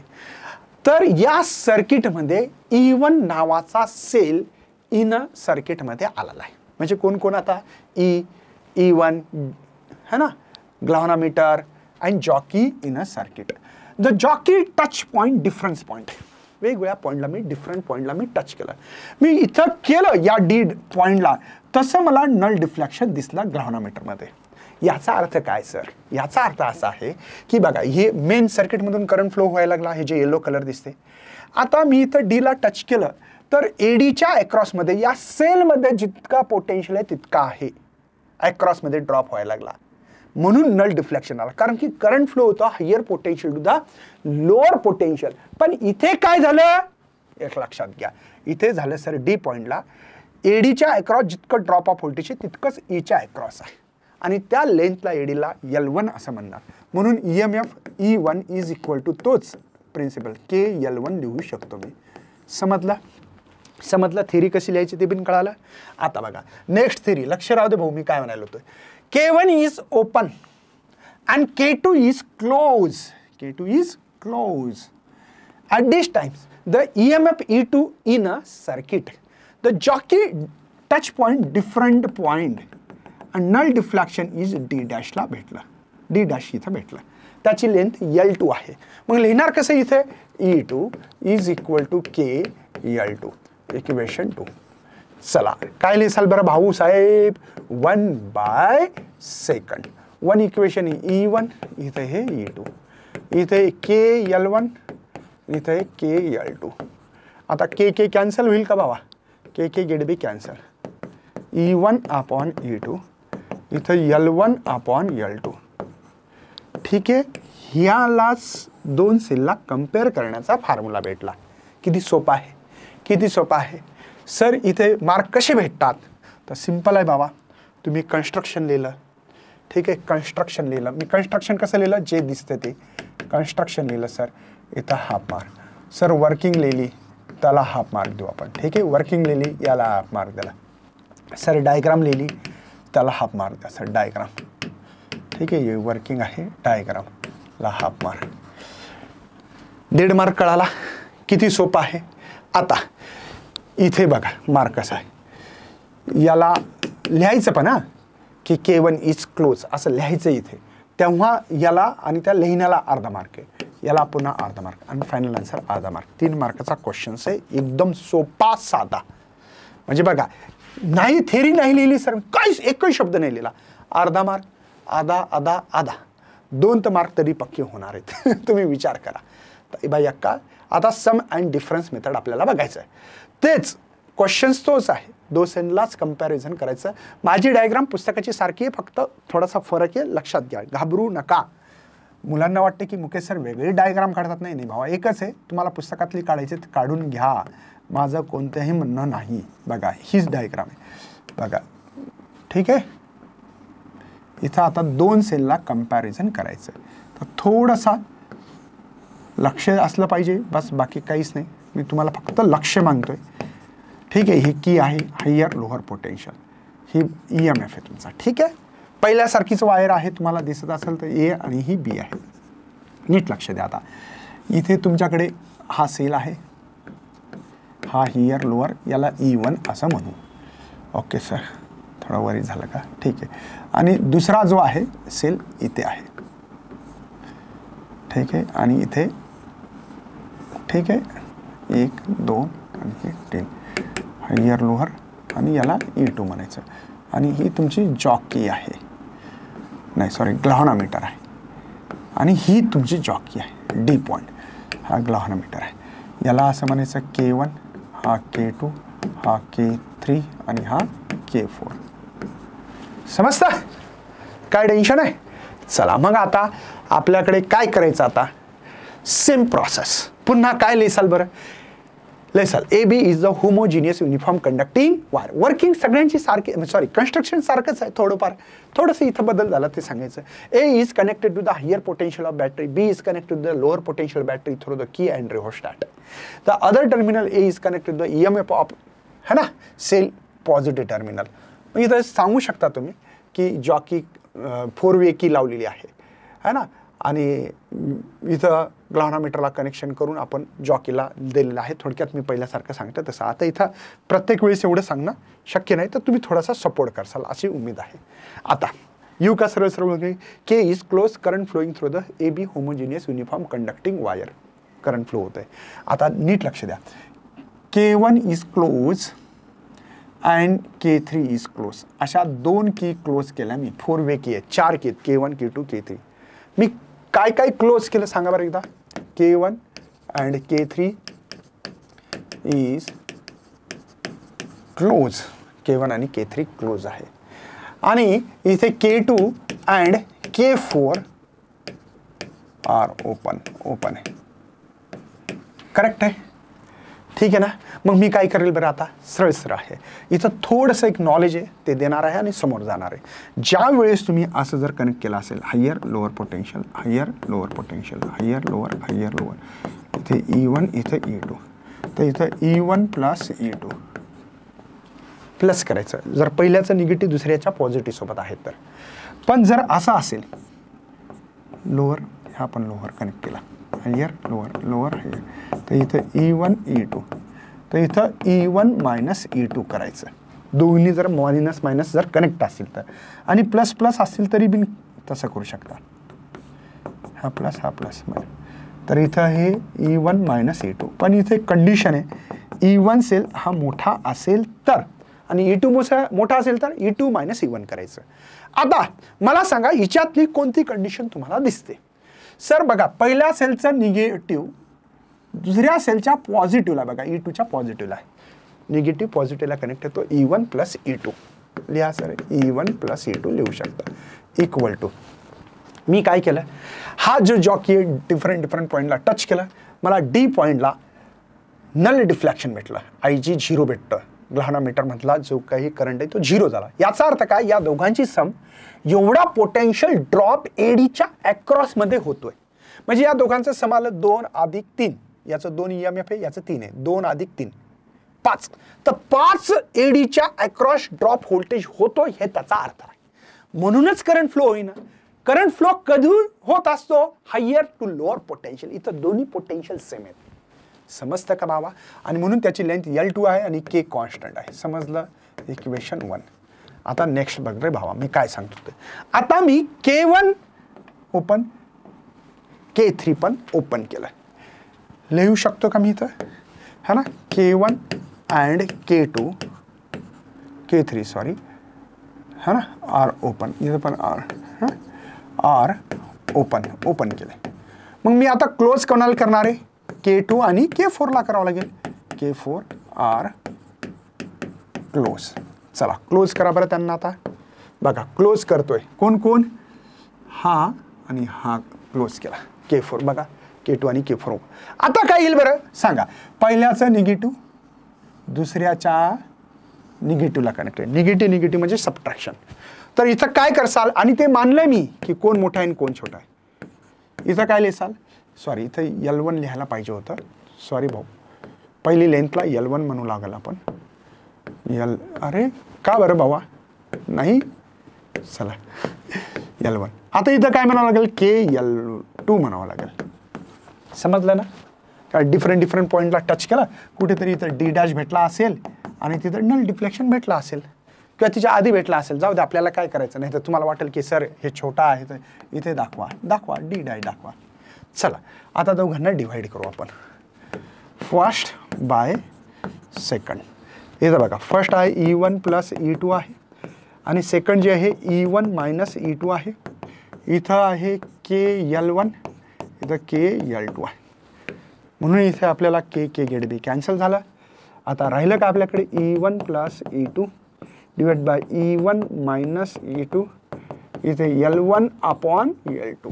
समजलं, हे इक्वेशन भेटलं.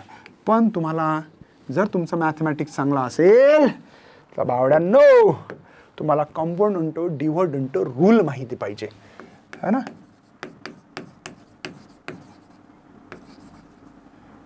अँड डिव्हाइड इंटू, है ना, रूल माहिती पाहिजे. काय हे बघा नीट ऐका. E1 प्लस E2 लिहिलं. हिच्यात न्यूमरेटर ऍड करतात. न्यूमरेटरमध्ये डिनॉमिनेटर ऍड करतात. म्हणजे जशाल तसं लिहायचं. ऍड नाही सर, हे मायनस आहे ना. ऍड करतात. काय करतात बेटा, ऍड करतात. हे कळतं बघा, मी काय म्हणलं ते नीट लक्षात द्या. न्यूमरेटरमध्ये डिनॉमिनेटर ऍड केला. बघा न्यूमरेटरमध्ये डिनॉमिनेटर ऍड केला. इथं आता न्यूमरेटरमध्ये डिनॉमिनेटर सबट्रॅक्ट करतात. हे कळालं का बाबा. बघ E1 प्लस E2 वरी नेऊन ऍड करायला E1 मायनस E2. ऍड म्हणजे जशाला तशी स्टँडर्ड. आता न्यूमरेटर आहे, डिनॉमिनेटर ऍड करा, सॉरी सबट्रॅक्ट करा, तर हा मायनस मायनस मायनस प्लस होतो. जसं की इथे न्यूमरेटरमध्ये डिनॉमिनेटर ऍड करा. आता इथं न्यूमरेटरमध्ये डिनॉमिनेटर सबट्रॅक्ट करायचा होता, केला. चला मग आता इथं E2 कॅन्सल, E1 कॅन्सल झालंय. काय बरं, E1 plus E1 E2 2E2 आणि E2 प्लस E2 2E2. कळतं ना. इथं काय राहिलं, L1 प्लस L2, इथं L1 मायनस L2. समजतं. आता 2 कॅन्सलच होणार आहे बाबा. राहणार काय, E1 अपॉन E2, इथं L1 प्लस L2. समजतं. L1 इथं सम अँड डिफरन्स मेथड आहे. ही कोणती आहे, सम अँड डिफरन्स. सर आता तुम्ही एक प्रश्नाचं उत्तर द्या, कॉमेंटमध्ये लिहा. खरंच वाटत असेल तर, खरंच सर आता आम्हाला कळालं, असं लिहायचंय. कसं लिहायचंय, नीट लक्ष द्या. ताईबाई अक्का विचार करा पक्का आणि फिजिक्सवरच मारा शिक्का. मी काय म्हणतो ते नीट लक्ष दे. माझं म्हणणं असं आहे की भावा तुमच्याकडे हा बिन फॉर्म्युला आहे सम अँड डिफरन्स, सॉरी कंपॅरिझन करण्यासाठी, आणि हा पण आहे हा पण आहे. आता करायचं कसं, जर न्यूमेरिकल आलं तर आमची तर वाट लागेल सर. काहीच वाट लागणार नाही. जेव्हा तुम्हाला compare the EMF of cell असा प्रश्न आला तर हा फॉर्म्युला वापरा.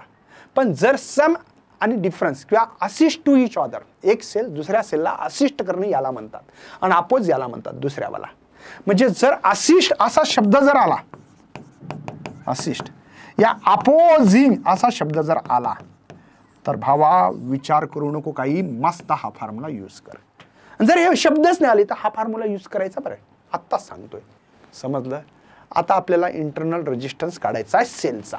एक सेल आहे आपल्याकडे, हा सेल आहे ॲक्च्युली, आणि या सेलचा इंटरनल रेजिस्टन्स किती असेल हे काढायचं. बरं चला सर काढू. मग त्याला काय, मस्त माझ्या हाताने रफची डायग्राम, माझ्या हाताची डायग्राम मला आवडते हां, म्हणून मी हाताने काढत असतो. प्रॅक्टिस झाली पाहिजे बाबा माझी बिन तुमच्या बरोबर. असं कसं चालेल बरं, सांग बरं बाबा. त्याला तुझी जशी प्रॅक्टिस होते तशी माझी तर झाली पाहिजे की नाही. चला मग पहिल्यासारखे पोटेन्शियोमीटर विसरायचा का नाही, हा तुमचा सेल विसरायचा का नाही. मग इथं काय करायचं सर, इथं हे काढायचं, इथं काय करायचं सर, है ना. चला मग इथे बघा, हे बघा ठीक आहे, ह्या रिओस्टॅट आहे, हा की आहे, हा हियर, हे लोअर पोटेन्शियल आहे. कळालं. ओके, जायचं समोर. आता इथे पहिल्यांदा आपण काढू मस्त एक सेल. इथं त्याचा सेलचा इंटरनल रेजिस्टन्स आहे, लक्षात राहू द्या. आणि ह्या माझ्याकडे जो काय आहे हा तुमचा वाटतं इथं की आहे, आणि इथे रेजिस्टन्स बॉक्स आहे, पण हा रेजिस्टन्स दाखवलेला आहे असा, हा रेजिस्टन्स बॉक्स आहे.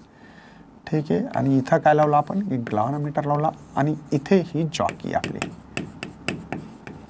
हा ग्लॅव्हनोमीटर आहे. इथं E1 म्हणावं लागेल नाही का, ही ई असेल तर E1.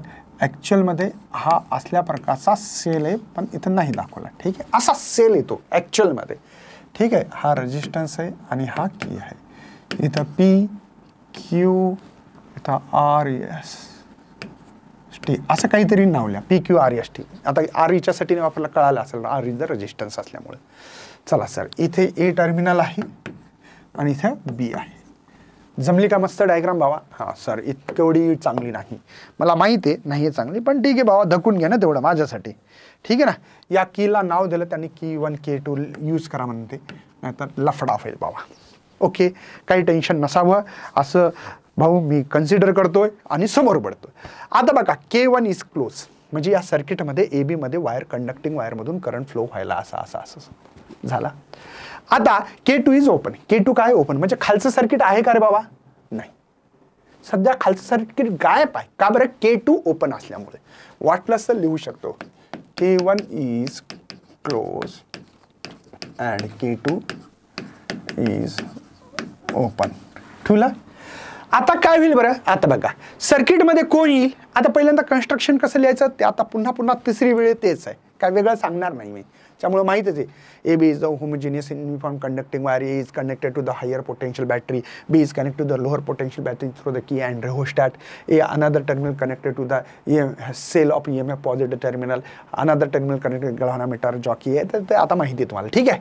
आता बघा, सध्या हे सर्किटमध्ये नाही, वरचं सर्किट आहे, म्हणजे सेल सर्किटमध्ये आला. सेल कशात आला, सर्किटमध्ये. आणि मी डिफरंट पॉईंटला टच केलं, मला जॉकी इथं आली डी ठिकाणी, तर नल पॉईंट भेटला. म्हणजे इथं पहिल्यासारखंच E1 इज इक्वल टू के, आणि त्याची जी लेंथ आहे एडीची L1 मानली मी. काही डाऊट तर नाही बाबा, हे तर समजलं ना सगळ्यांना, काही टेन्शन नसावं. ठीक आहे. आता बघ, मी काय केलं, K2 इज क्लोज, कारण या सर्किटमध्ये आता हे रेजिस्टन्स बॉक्स आहे, हा रेजिस्टन्स बॉक्स आहे, हा जो दिसतो ना हा रेजिस्टन्स बॉक्स आहे, हा सर्किटमध्ये आला. आणि मी काय केलं मग, पुन्हा डिफरंट पॉईंटला मी टच करून पाहिलं, तर मला इथे कुठेतरी D' हा पॉईंट दिसला, नल डिफ्लॅक्शन. म्हणून मी तिथं V is equal to KL2 length म्हणू शकतो. समजलं का बाबा. हे कशासाठी सर, जेव्हा सेल सर्किटमध्ये होता त्यावेळेस मला नल डिफ्लॅक्शन D ला दिसलं, म्हणून त्याची लेंथ L1 म्हटलं, तर E1 is equal to KL1. आता K2 मी क्लोज केलं. आता इथे पण हे सर्किट पूर्ण या सर्किटमध्ये आलं. पहिल्यांदा E1 इन सर्किट, आता resistance box and E1 all circuit in सर्किटमध्ये आहे, लक्षात राहू द्या. मग याचं डिव्हिजन होऊ द्या सर. आता E1 बाय V, इथं KL1 आणि इथे KL2. कदाचित तुम्हाला कळाला असेल, केला केस पासून मारून घ्या, तो E1 अपॉन V, इथं L1 अपॉन L2. ह्या इक्वेशनला 3 म्हणा, म्हणून देतो ना. आम्हाला काय चाललं सर. चला सर, आता नेक्स्ट बघा. पण इथं मला एक लूप दिसतो, आणि एक लूपचा लॉ यूज करावं लागेल की नाही, खरं सांगा. आता लूप दिसलं तर पहिल्या लूपचं नाव काय ते सांगा. P Q S T P, हे कळालं. आता मला सांगा, मला काय करावं लागेल, इथं P पासून Q कडे जावं लागेल. चला मग आता सर, P कडून Q कडे जावं लागेल. करंट कसा, असा फ्लो होणार आहे, असा I नावाचा करंट. कशामुळे माहिती आहे ना, higher potential to the lower potential, हे I करंट असा फ्लो होतोय. आता मी P कडून Q कडे चाललो. सर्वात आधी हायर टू लोअर चाललो EMF, म्हणून E1 लिहावं लागेल मला. लिहिलं मी. नंतर सर रेजिस्टन्स पण लागला. रेजिस्टन्समधून करंट इकडे चला लेफ्ट टू राईट, आणि माझे पाथ लेफ्ट टू राईट आहे, लेफ्ट टू राईट आणि या राईट टू लेफ्ट आहे, सॉरी अपोजिट आहे बघा, दिसत असेल अपोजिट असेल तर plus current multiply resistance, current आहे रेजिस्टन्स आर आहे. क्यू कडून यस कडे जा, काही फायदा नाही कारण की इथं ना रेजिस्टन्स आहे ना EMF आहे. सर आता यस कडून जा बरं, इथं बघा करंटचं डायरेक्शन आणि माझी पाथ अपोजिट डायरेक्शनला आहे, तर प्लस येईल. करंट आहे आय आणि रेजिस्टन्स आर. आय करंटच आहे कारण की सिरीजमध्ये करंट आहे. बघा करंट काय स्प्लिट होतो का नाही, करंट स्प्लिट झाला असता तरची गोष्ट होती. चला मग सर आता यस कडून टी कडे तो आपण गेलो, टी कडून पी कडे काहीच फायदा नाही कारण की काहीच नाही इथे बघा, दिसते का रेजिस्टन्स नाही, काहीच नाही. इक्वल टू काय लावशील भावा 0. कळालं. हा जर ई जर इकडे गेला म्हणजे इथं हा जर बघा इकडे गेला तर प्लस होईल ना, हा आय कॉमन काढेल मी आर आणि स्मॉल आर, समजतं का भावा. हे ई इकडे गेलो तर प्लस झालं, इकडे ठेवलं तर काही फरक पडत नाही. आय कॉमन काढा, हे इक्वेशन म्हटलं. अच्छा या इक्वेशनला 4 नाव द्या. आणि जर इथं रेजिस्टन्सच्या अक्रॉसमध्ये व्होल्टेज ड्रॉप होतं आय इंटू आर, याला पण आपण नाव देऊ आता 5. मग इथे पण तसंच म्हणू सर, काय की इथे म्हणू 4/5 म्हणू. चला 4 इक्वेशन काय आपल्याकडे E1 5V आहे. आता इथे काय दिलेलं आहे आय कॅपिटल आर आणि स्मॉल आर, आणि इथे व्ही ची व्हॅल्यू आहे आय इंटू आर. सारख्या टर्मला मारा बरं बाबा. चल E1V याला सेपरेट करू शकता का, हे डिवाइड दोघांना आहे, हे जे आर आहे ना कॅपिटल दोघांना डिवाइड आहे, समजता. तर E1 अपॉन व्ही याला 1 म्हणायचं, हा असा लिहू शकता सर, काय डाऊट आहे. E1 बाय व्ही ची व्हॅल्यू माहिती आहे L1 अपॉन L2. हां सर L1 अपॉन L2, हा 1 plus R capital R.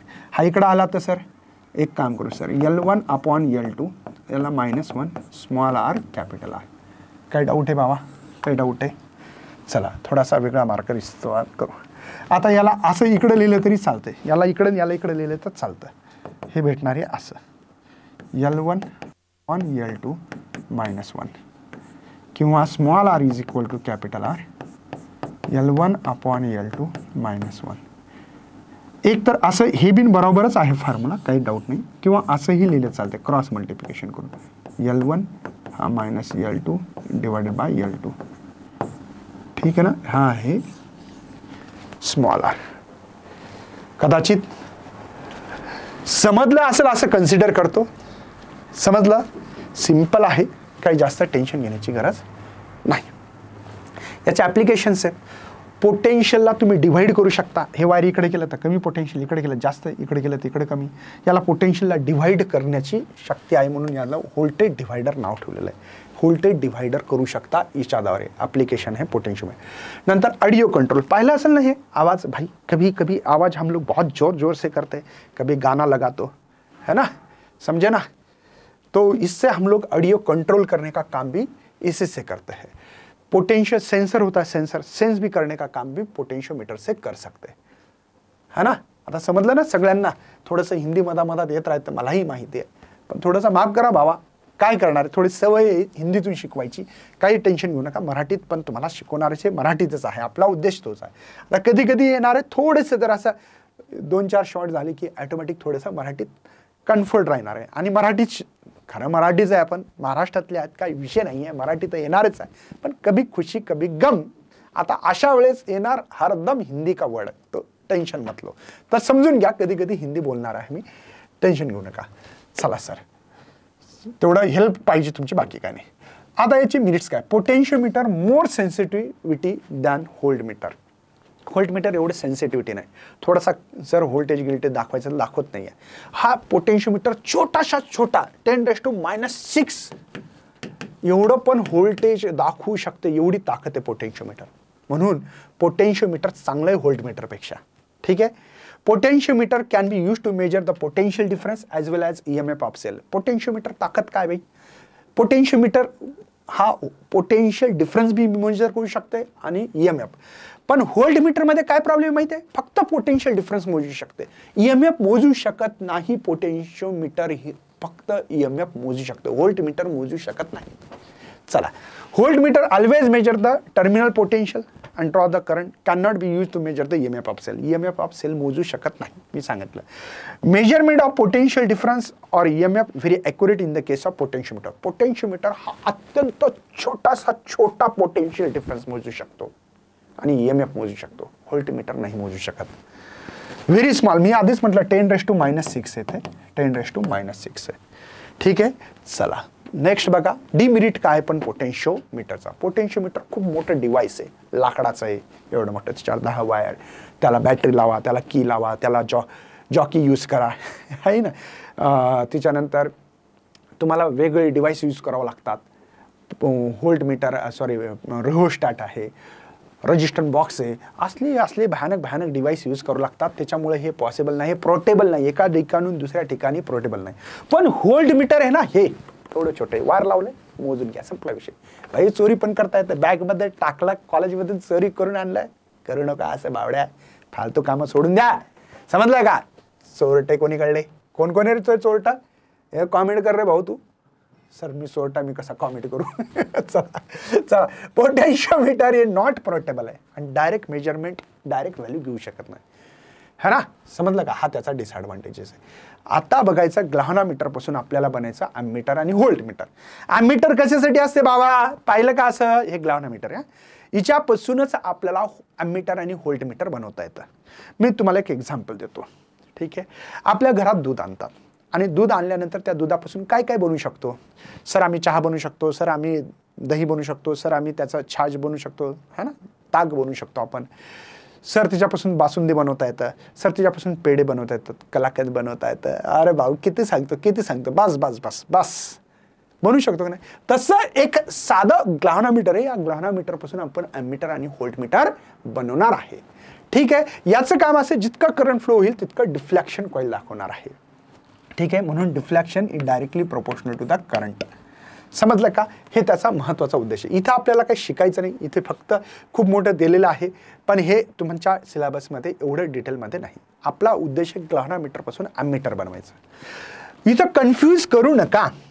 Ammeter हे जे काही तुम्हाला दिसतं, हे सर्किटमधला जर करंट मोजायचा असेल तर हा डिव्हाइस हा जो काही अॅमीटरवाला, याला सिरीजमध्ये लावायचं. आता मी ग्लाव्हनोमीटर पासून अॅमीटर बनवतो तर तिथं रेजिस्टन्स लागतं, त्याला पॅरलल लावतात. इथं मुलं कन्फ्यूज होतात.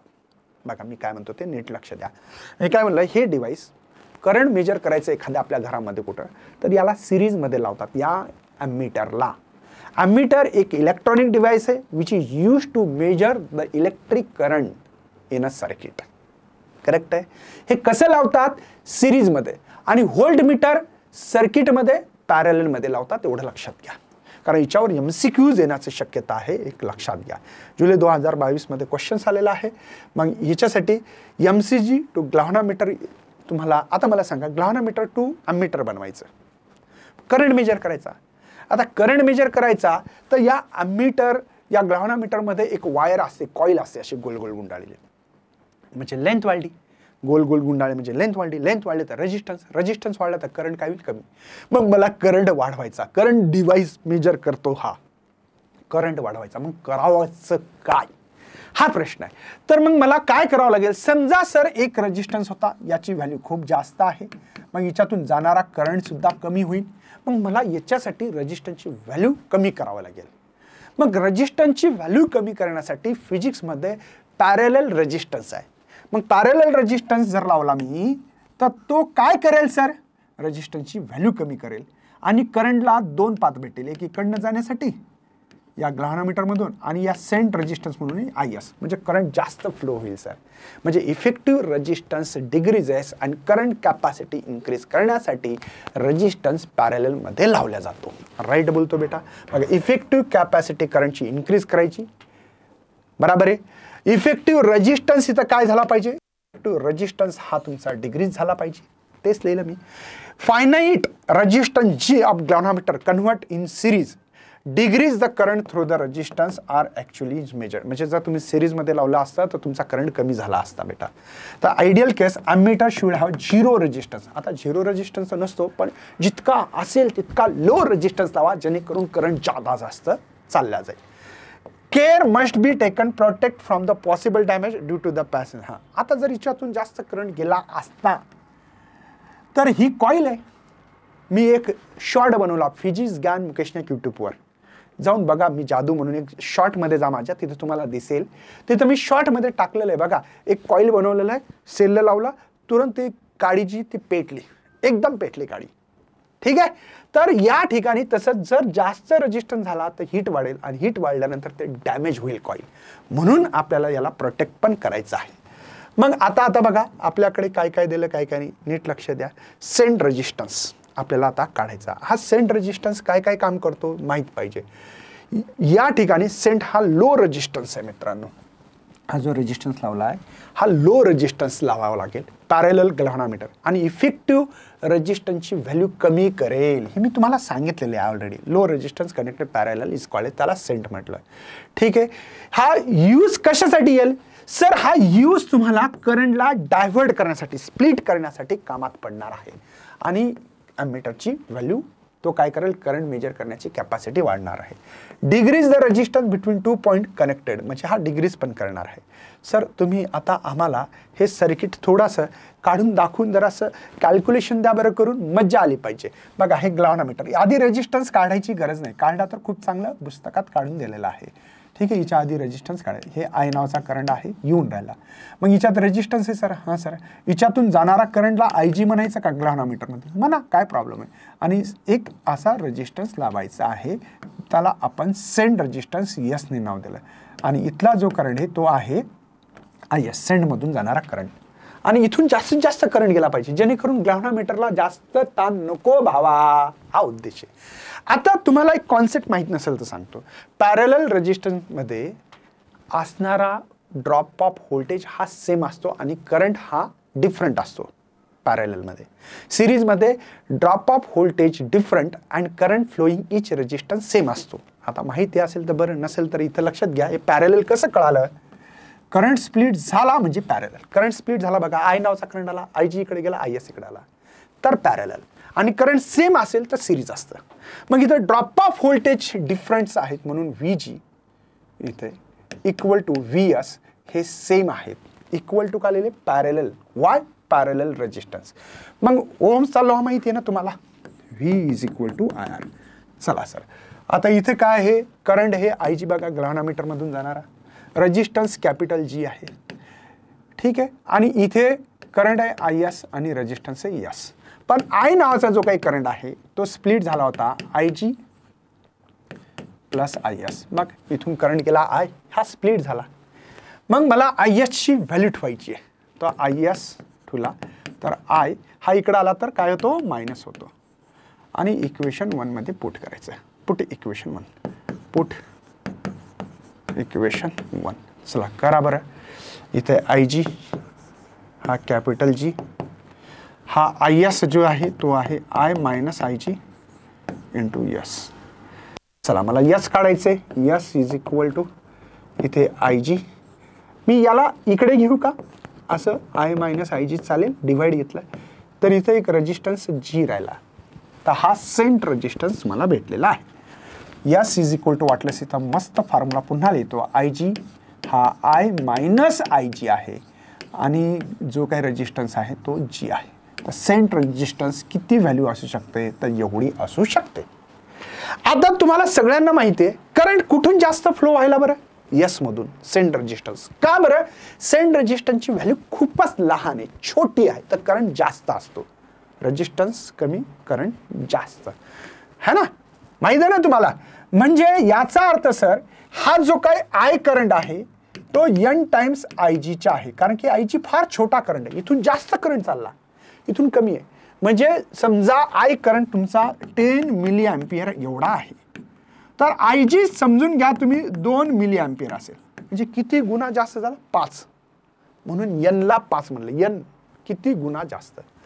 अच्छा सर, मी इथं ठेवून द्या बरं. यस इज इक्वल टू ही आय जी, इथं पण n आय जी बघा, इथं आय ची व्हॅल्यू टाकली मायनस आय जी इंटू जी.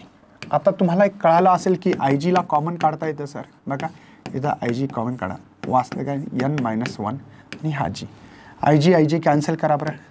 राहिलं काय sir? S is equal to G n-1 एक असा पण एक फॉर्म्युला आहे. कळालं? चला सर मला IS मधून म्हणजे सेंट रेजिस्टन्स मधून किती करंट फ्लो होईल हे पण दाखवायचं. दाखवू, त्याला काय फॉर्म्युला आपला हाच आहे, एक इक्वेशन. फक्त इथं काय करायचं आपल्याला लक्ष द्या. इथं आपल्याला कुठे गेलं ते कुठे गेला हा कुठे गेला हे करंट. आता इथे काय करायचं मला IG ची व्हॅल्यू काढायची. बघा IG ची काढायची, काय निघेल बरं, हा I मायनस IS होईल. बघा हा इकडे जाईल ना. चला आता याला पण पुट इक्वेशन 1 म्हणतो. पुट इक्वेशन 1 नीट लक्षात द्या. पाहू IG ची व्हॅल्यू आहे ना, लिहा बरं I minus IS into G आणि हा IS इंटू कॅपिटल S. चला सर बहुत बढ़िया समजायला ना बाबा.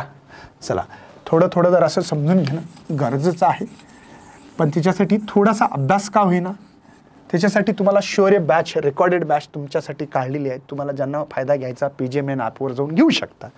चला सर आता ही पुट इक्वेशन 1 मध्ये आपल्याला व्हॅल्यू केली. हे इक्वेशन भेटलं सर, मल्टिप्लिकेशन करा तर IG minus IS into G हा S इंटू S. कळालं? मला काय वाटतं, मला काढायचं IS तर इकडे ठेवा सर, तर IG हा इकडे गेल्यावर प्लस होईल IS कॅपिटल S हा IS G. चला IG IS इथं झाला S प्लस G. कळालं? तर हा IS जो आहे इथे देखा बघा असं पण ठेवू शकता आणि याला I असं लिहू शकता. IS चा करंट आहे. कळतं ना भावा तुला? हा डिवाइड गेला. G वाले बघा इथं करंट वाले ब्रॅकेटमध्ये ठेवले होते ना आपण, तसं रेजिस्टन्स वाले ब्रॅकेटमध्ये ठेवू. पुस्तकात असं दिलं सर, काही प्रॉब्लेम नाही. IS हा आहे डिवाइड येईल इकडे, एकच अर्थ आहे ना, G प्लस S असं पण तुम्ही लिहू शकता. समजलं? काही टेन्शन आहे बाबा. बघा तुम्ही काय काढलं, सेंट रेजिस्टन्स काढला, तसंच सेंट मधून जाणारा करंट सुद्धा काढलेला आहे. आता आपल्याला बघायचंय एक ग्लाव्हनोमीटर पासून व्होल्ट मीटर बनवायचंय आणि व्होल्ट मीटर हा पोटेन्शियल डिफरन्स मेजर करण्याचं काम करतो. मग आता काय आहे मला सांगा बरं तुम्ही. असाच असो सेम याला बनवलेलं आहे अमीटर, तसंच ग्लाव्हनोमीटरला आता आपल्याला बनवायचंय व्होल्ट मीटर. व्होल्ट मीटर काय करतंय, ड्रॉप ऑफ व्होल्टेज मेजर करते. म्हणजे जास्त रेजिस्टन्स असेल तर ड्रॉप ऑफ व्होल्टेज जास्त असते, हे माहिती आहे तुम्हाला. मग हाच कॉन्सेप्ट इथे मी यूज करणार आहे, लक्ष राहू द्या. हाच कॉन्सेप्ट सर, हे नसलं तर चालते का, यालाच तुम्ही असं केलं बघा, हे असं, हे रेजिस्टन्स तुमचा सॉरी हा ग्लाव्हनोमीटर आहे आणि ग्लाव्हनोमीटर आणि हा नॉन रेजिस्टन्स सिरीजमध्ये वापरा असं लिहिलं तरी चालते. बघा एकच आहे, एकच अर्थ आहे, काही टेन्शन घेऊ नका. मग आता हे वाचायची गरज आहे का, तुम्हाला माहिती आहे ना व्होल्टेज मेजरिंग कॅपॅसिटी आपल्याला वाढवायची, म्हणून आपल्याला इफेक्टिव्ह रेजिस्टन्स तुमचा वाढला पाहिजे. रेजिस्टन्स वाढवण्याची मेथड काय, सिरीजमध्ये रेजिस्टन्स लावा, ग्लाव्हनोमीटरच्या सिरीजमध्ये रेजिस्टन्स लावा. समजतं का? हेच तुम्हाला लिहिलेलं आहे, फक्त आता इथे मी डायरेक्ट लिहितोय, बाकी काही नाही. ठीक आहे ना. तिथं तुम्हाला हा ग्लाव्हनोमीटर होता. आता या ग्लाव्हनोमीटरला मला वाचवायचे मित्रांनो, करंट जरा आला पूर्ण तर करंट जर त्या ठिकाणी आला तर ते डॅमेज होऊन जाईल ना, होईल की नाही होईल. म्हणून मी एक काय लावला, एक रेजिस्टन्स आधी इकडे लावला तरी चालतं, हा रेजिस्टन्स लावला जेणेकरून की या ग्लाव्हनोमीटरमध्ये येणाऱ्या करंटला प्रोटेक्ट करेल. आणि हाय रेजिस्टन्स लावला का बरं, जितका जास्त रेजिस्टन्स तितकं जास्त ड्रॉप ऑफ व्होल्टेज. म्हणून हिच्या ॲक्रॉस बघा हा करंट आला तर IG करंट हिच्यातून सिरीजमध्ये करंट डिस्ट्रीब्यूट होत नसतो. जो करंट ग्लाव्हनोमीटरमधून गेला तोच X मधून गेला. X is the unknown resistance लावला बाबा जास्त मोठा. आता करंट सेम, तो पोटेन्शियल ड्रॉप ऑफ वेगवेगळं असणार आहे Vx असं. इकडे याचा अर्थ कोणी बॅटरी असेल ना, एखादी बॅटरी असू शकते का नाही, एक्सेल असू शकते असं याचा अर्थ. चला मग मी इथे V नावाचं पोटेन्शियल वापरलं इथला, हे हायर लोअर पोटेन्शियल. इथं दोन ठिकाणी ड्रॉप झालं, VG आणि Vxच्या अक्रॉस. तर हे V आहे सर, याचा फॉर्म्युला IG इंटू G माहिती आहे ना, करंट मल्टिप्लाय रेजिस्टन्स. इथे पण सर IG करंट आहे आणि X नावाचा रेजिस्टन्स आहे. तर V इथं IG कॉमन काढू शकतो सर, काढा ना बाबा. राहिलं काय सर, G प्लस X. हा काय येईल, V अपॉन IG होईल. कळालं बाबा, G प्लस X. मला सांगा व्ही अपॉन आय जी, हा इकडं आला तर मायनस होईल, हा यक्स राहील. म्हणजे X is equal to V upon I G minus G. हा जो high resistance in series in galvanometer जो लावला त्याची व्हॅल्यू एवढी हे अर्थ आहे. सर पहिल्यासारखं व्होल्टेज ड्रॉप कुठे जास्त होईल बरं? इथे यक्सच्या अक्रॉस. का बरं? कारण की हाय रेजिस्टन्स लावला तर तिथं जास्त होईल. म्हणून एन व्ही लिहितो मी इथे, असं लिहितो सर. एन व्ही लिहिलं काही नाही, एन लिहिलं तरी चाललं असतं तिथे. बघा माझं जे काही व्होल्टेज आहे, हा व्होल्टेज तुम्हाला जो काही आहे तो voltage N times of V G असायला पाहिजे होतं. यस, व्ही जी असायला पाहिजे होतं असं माझं मत आहे. म्हणजे तुम्हाला हे जे काय आहे हे एन व्ही जी टाईम असणार आहे. जी लिहिलं इथं बिन जी लिहू का? असं लिहिलं तर चालेल. चालेल सर, चालेल. हे कळालं बेटा. सगळ्यात जास्त इथं ड्रॉप, इथं कमी होईल, इथे कमी व्होल्टेज ड्रॉप होईल. मग किती? समजा माझ्याकडे इथं 100 व्होल्टेज आहे, तर इथं फक्त 10 व्होल्टेज ड्रॉप होईल आणि इथं 90 होईल. याचा अर्थ असा आहे. मग हे किती? 10 गुणा जास्त, म्हणून याने व्ही लिहिलं असं. सर जर इथं जर अप्लाय केलं तर तुम्ही बघा, यक्स व्हीच्या जागी एन व्ही करा, व्ही लिहिलेलं आहे वाटतंय, आणि इथं V G divided by I G बरोबर आहे मायनस जी. आता व्ही जी काय? Potential drop I into G, I into G. तर आय कोणचं आहे? कॅपिटल जी लिहावं लागेल, sorry, I into R. R is the resistance आहे.